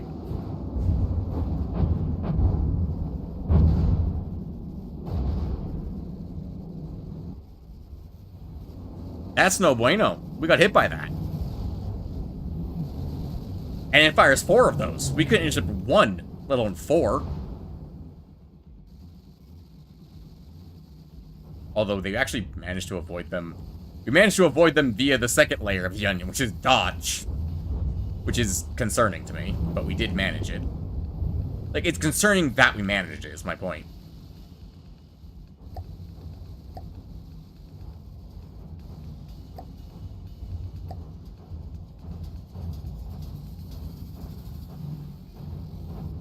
Yep, there they go. There's the big missiles. Oh, they get jettisoned at the top. That's why it didn't look like they were firing. Like, how do we not see this missile coming? Okay, we're shooting it. We just don't do enough damage to damage it or kill it. Because they're fucking thumper missiles. They have so much health because they're thumper missiles. That explains it. Also, we are actually dodging them really effectively. Except for that one. And that one. And those ones. Oh, no, actually, we dodged all those, too. Oh, we went up into that one. It hit our shield drone. You can tell it hit the shield drone because it's the only thing that took damage. And because they're the only thing not in God mode. You know, that's not the worst performance for such a big, huge missile, but not terrible. Not great, but not terrible. We are going to add more Sea-Wiz guns to this thing. Add more fuel tanks. Are we out of fuel? We're out of fuel? How the fuck did we run out of fuel? I thought we had enough.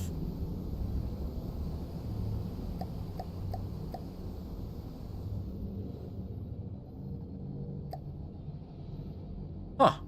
Yeah, we don't have remotely enough fuel. How the fuck did I think we had enough fuel?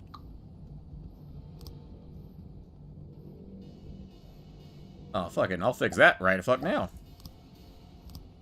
Running out of fuel my ass. We don't run out of fuel. This is my ship. There we go. We have more than enough now. Well, that probably wasn't helping at any point in our entire history that we were somehow running out of fuel. 3,024 materials per minute for fuel engines and custom jets. 3,250 per materials extractable as fuel per minute. Weird. Alright. Well, we're good now.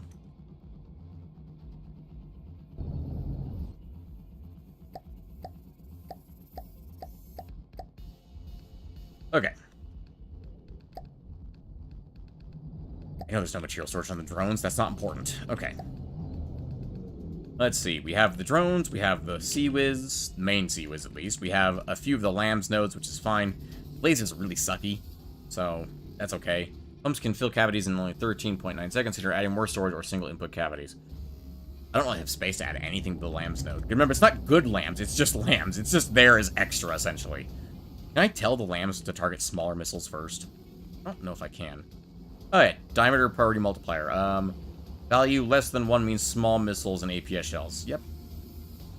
I want them really to be targeting small. Flybox V3. It's gonna get a superstructure, I promise. It's not just gonna be a box. When we're done with it, it's not just gonna be a box.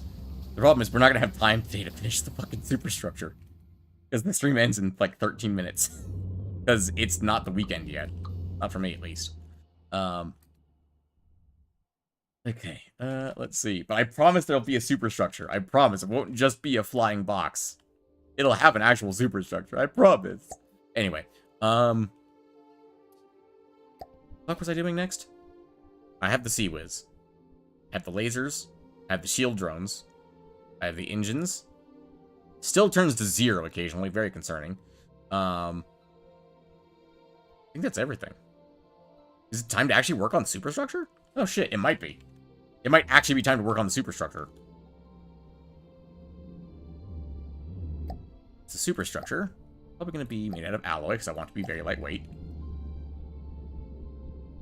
Where's the middle? Boop, thank you. I got plans for Xmas? Yeah, I'm going to be here streaming. I'm going to be making Lego.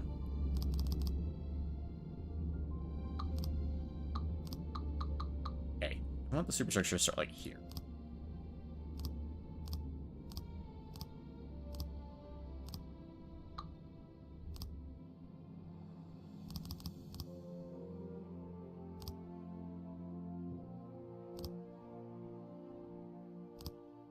But yeah, what's everybody else's plans for Christmas? I'm curious. I think that's how I want the superstructure to be.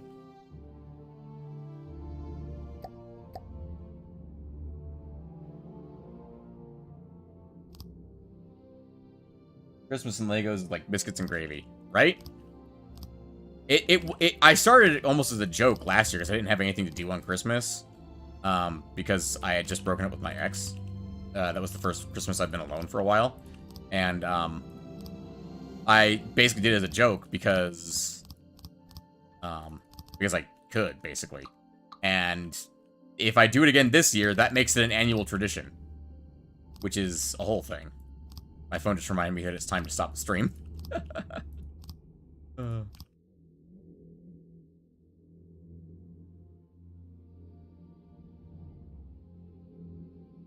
Okay, well that's doing that. I'm gonna go ahead and do Christmas for me, nothing due. Fair enough. Then you can join me with Legos. Let's see. Let's do one more layer. I don't know if I'm gonna put anything in the superstructure, but I'm definitely gonna have a superstructure.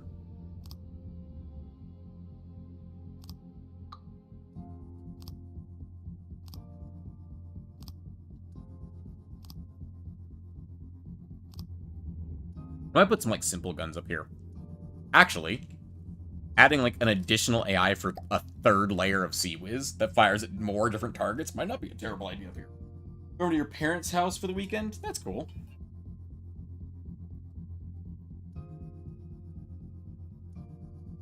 Ah, sorry, I need some water there. Okay. What do I want to put up here? Do I want to put anything up here? I mean, it'd be protective if I put it up here. I could very easily, like, hide stuff in the back of the superstructure by just doing like this. Actually, hold on. I could expand the lambs, put it up here. That would actually make it quite strong.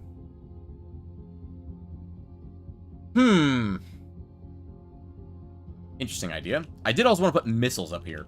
That's a good point. I did want to put missiles on this thing. Because this is like a flying battleship is what this thing is essentially going to be at the end of it. I'm thinking missile turret, like right here. Like a big old missile sling. Actually, that's not a terrible idea. Let's go ahead and do that right now. Do missiles... Large or huge? Probably large would fit better.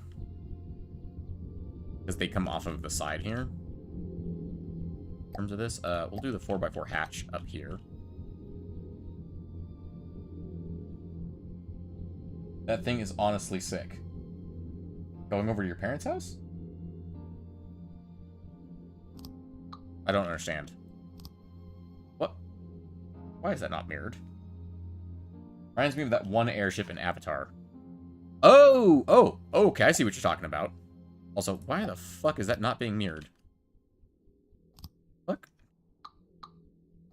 Like, symmetry mode's on. The beam's right here.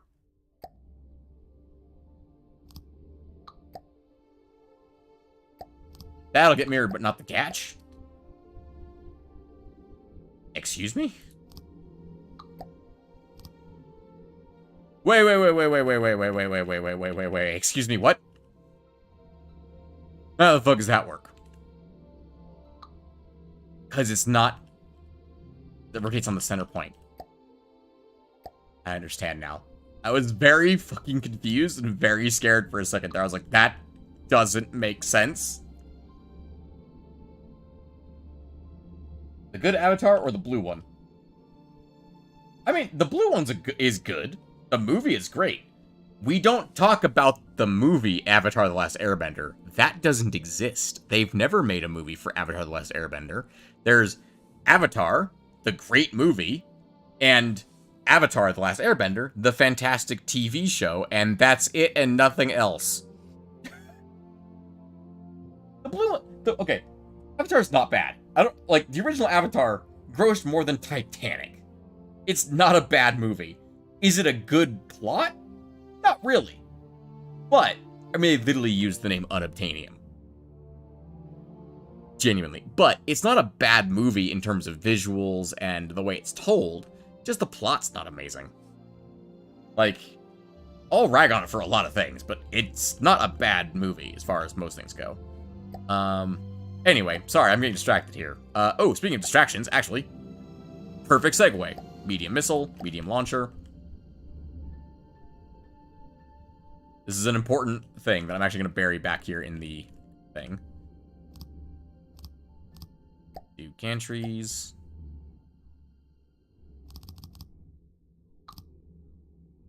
That's really inconvenient. That's really, really inconvenient. Alright, I guess we're only doing 2.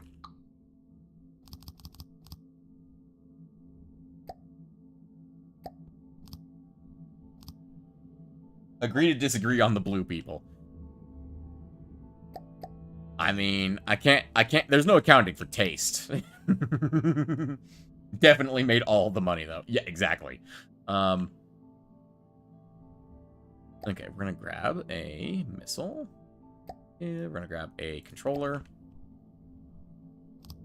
Grab connectors. We're gonna grab a staggered fire add-on. Doesn't actually need a friend or foe, though. Let's put the staggered add-on here. It doesn't need friend or foe, because this is just gonna fire missiles out the front end of it. So we're gonna do reinforced bodies. We're gonna do a variable thruster. We're gonna do 1 fuel tank. We're gonna do a... What's its lifespan at the moment? Lifetime 20 seconds? That's not good enough. Let's do a regulator. That bumps it to 40. Let's do another 2 regulators. Reinforced bodies, that's fine. We're gonna keep it on reinforced bodies. I don't need guidance. We just need a... does putting a thumper head on it increase its health over that? No, it does not. Okay, that's fine. Does a thumper head increase its health? No. No part of this increases its health more than just being a reinforced body. Fine with me. We're going to put a cable drum. Actually, no, it's the harpoon. Boop. And then cable length is 300 meters. It's fine. And we want cable length. It should be... let's see. So health is 7,440. That's fine. And then we're going to want... utility. We want... sticky flares. That's not strong enough. 6,400.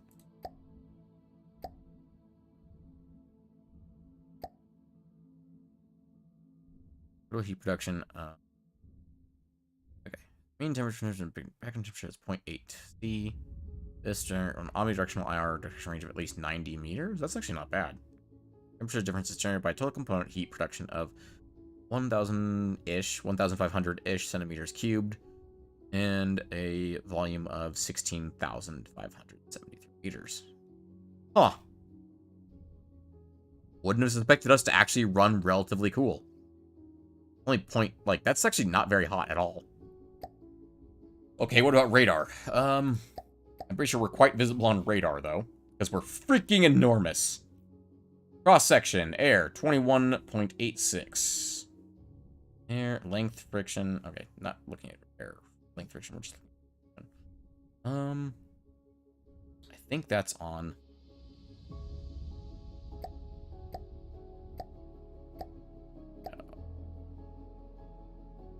Oh, hang on. Whoop, I'm an idiot. Out. Go. Build mode. And I want... detection line. Passive sonar, sonar detection, infrared range.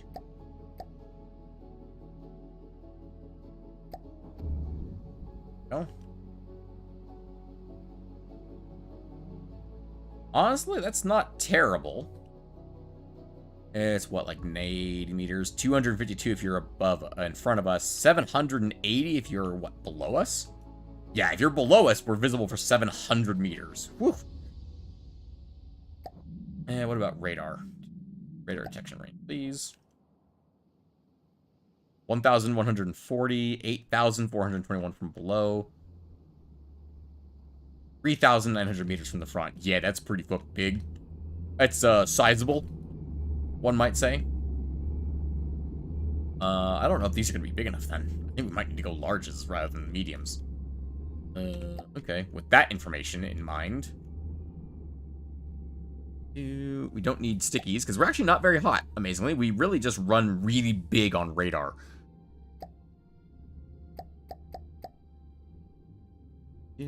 We'll do... That's only 9,600. 250 of this vehicle reports a 250 meter radar detection range in the build view. Reference, that's a 10 by 10 metal wall at a 90-degree angle. Okay, so... 250 is the same as a vehicle that reports a 250 meter radar detection. So, okay, this reports as a vehicle that is 3 times our size. That's pretty good. That's pretty good indeed. Alright, so we'll make another one of those, basically.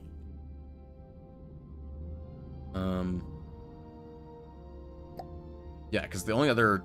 Yeah, because we can't... I mean, doing a sonar, the equipment is not going to really do anything, that one. Doing a sonar... target simulator ain't gonna do jack diddly squat against us because we are in the air. If they hit us with a torpedo, I'd be very impressed. Okay. And we're gonna go ahead and copy all matching launch pads. We're gonna set the staggered fire on this fire to be what, like the max I can do. 5 seconds. Okay, arguably that's not far enough. I can add more of these though. That should make it 10 seconds. 15. 20. In theory, these should fire off one at a time, 20 seconds apart. Which, by the time the first one by the time the last one fires, the first one will have already come back. We can add ejectors onto these bad boys to make them go a little further out, a little faster, to get away from us faster. That's the important part. 70 meters per second, that's perfect. Ejection angle limited by hatch, that's fine, doesn't matter. These should get ejected when we see an enemy. Oh, how do I do that?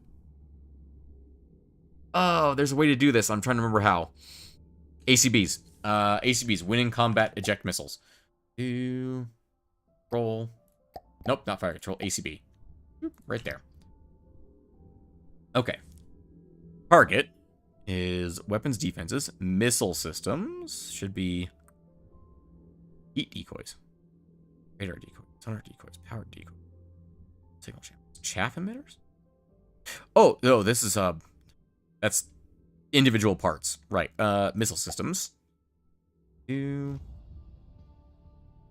Select action to take. Force hatches to open. Stop forcing the hatches to open. The open will detect. They will open if an AI detects an enemy or if the weapon is selected. Force the hatches to open. We'll do automate hatches. Will automate hatches. And then control. If there is an enemy within negative to infinity, 3,000 meters. Let's go. If there's an enemy within, if they're like within 500 meters, it's not. The distraction sticks aren't going to do jack diddly squat.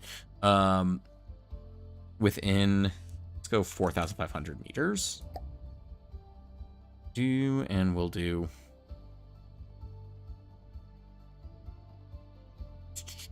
Okay. If there's an enemy within this distance, we'll automate hatches. Test. Hang on. Spawn in a something small that won't kill us that we can't kill because I'll make it invulnerable. An Atlas. Sure, why not? But the hatches are open. Perfect. I need a second ACB.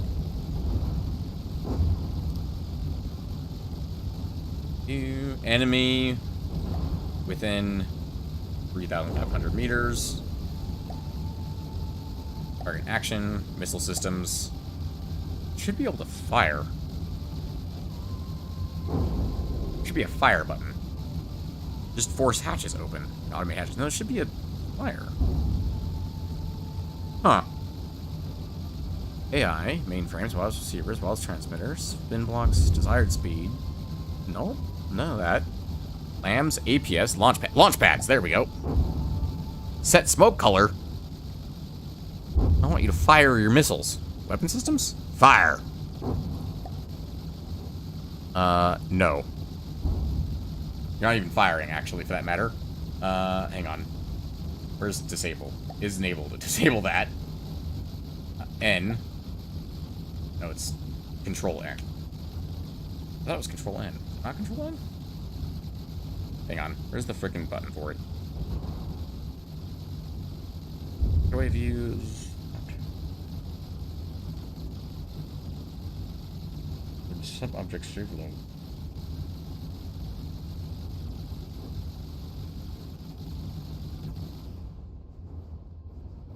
I know there's a button for this.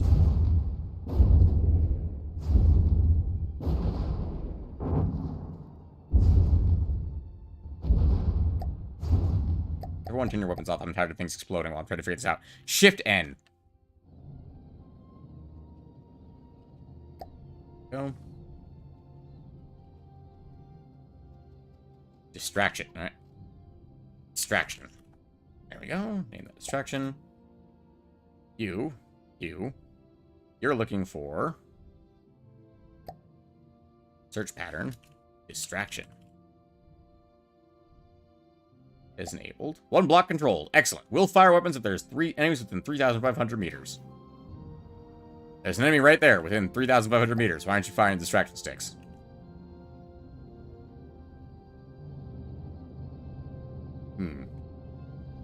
Also, you should have a...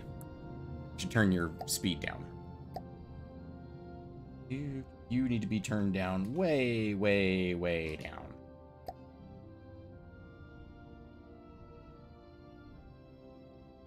As far as down as you will go. Copy to all matching launch pads. Oh, because there's not a winch block, you fucking moron. It wouldn't do anything without a winch block. Needs a winch. That should be on a launch pad, right? And more winch blocks to a launch pad to increase pulling power. To a launch pad.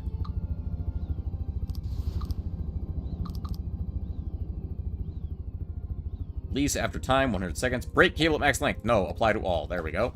Then that should just fly out there as a big distraction. And in theory, in 20 more seconds, it'll fire off a couple more. Hey, there it goes. Perfect. So it'll just keep firing out distraction sticks every so often. And it should fire off... Yeah, the first one's fully reloaded by the time it's ready to go. That's excellent. And we're basically just towing them with us. Basically just a really big distraction out there.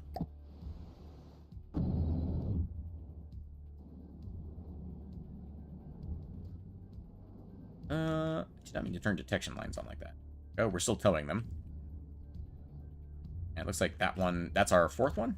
No, that's our first one. That's our fourth one that just got fired out. That one right there. Or third one. Do we even need the thruster? I don't really think we do. I mean, it gets it further away from the vehicle, which is what I wanted.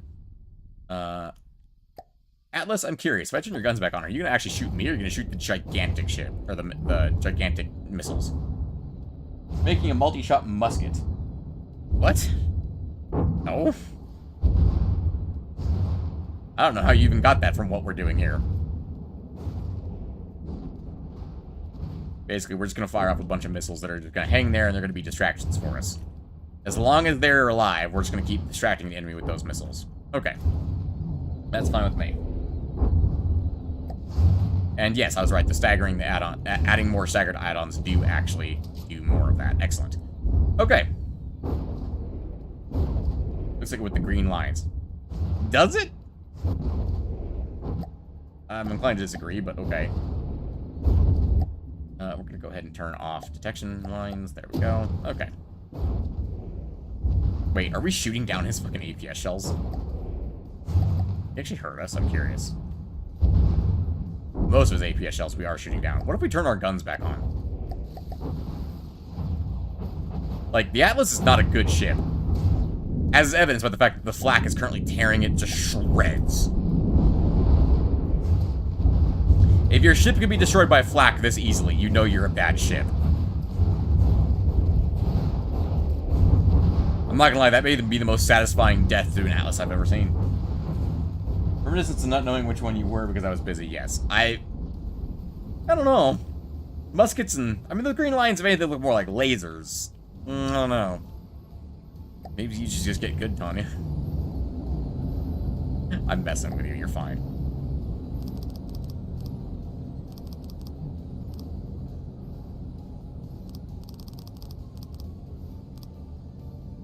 Angles. Don't worry about it. Anyway, so, next time, ladies and gentlemen, we're gonna work on the superstructure and the missile systems and the last bit of CIWS guns that we're gonna put on this thing, and I'm going to decide whether or not I want this thing to have a third AI. Yep. For firing additional guns at additional targets, which is a silly idea, and I kind of love it. Because, you know, that's what we need is more guns on this fucking thing. This has become a flying battleship, and I fucking love it. We're definitely gonna work on the superstructure a bit more, because I think I'm gonna make this even pointier. It would be 2-meter slopes.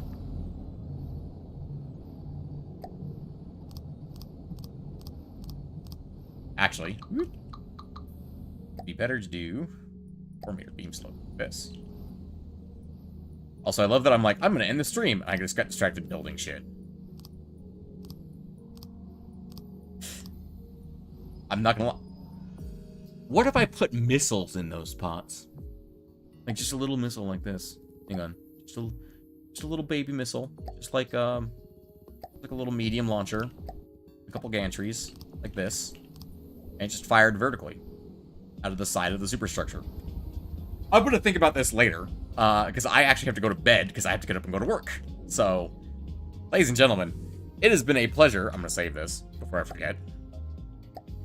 It has been a pleasure playing From the Depths and StarCraft with you today. Now, as a reminder, for those of you who didn't catch the first part of the stream, StarCraft ended today. Today was the finale of StarCraft. Period. the end of StarCraft until someone releases a Nova Covert Ops mod that I want to play.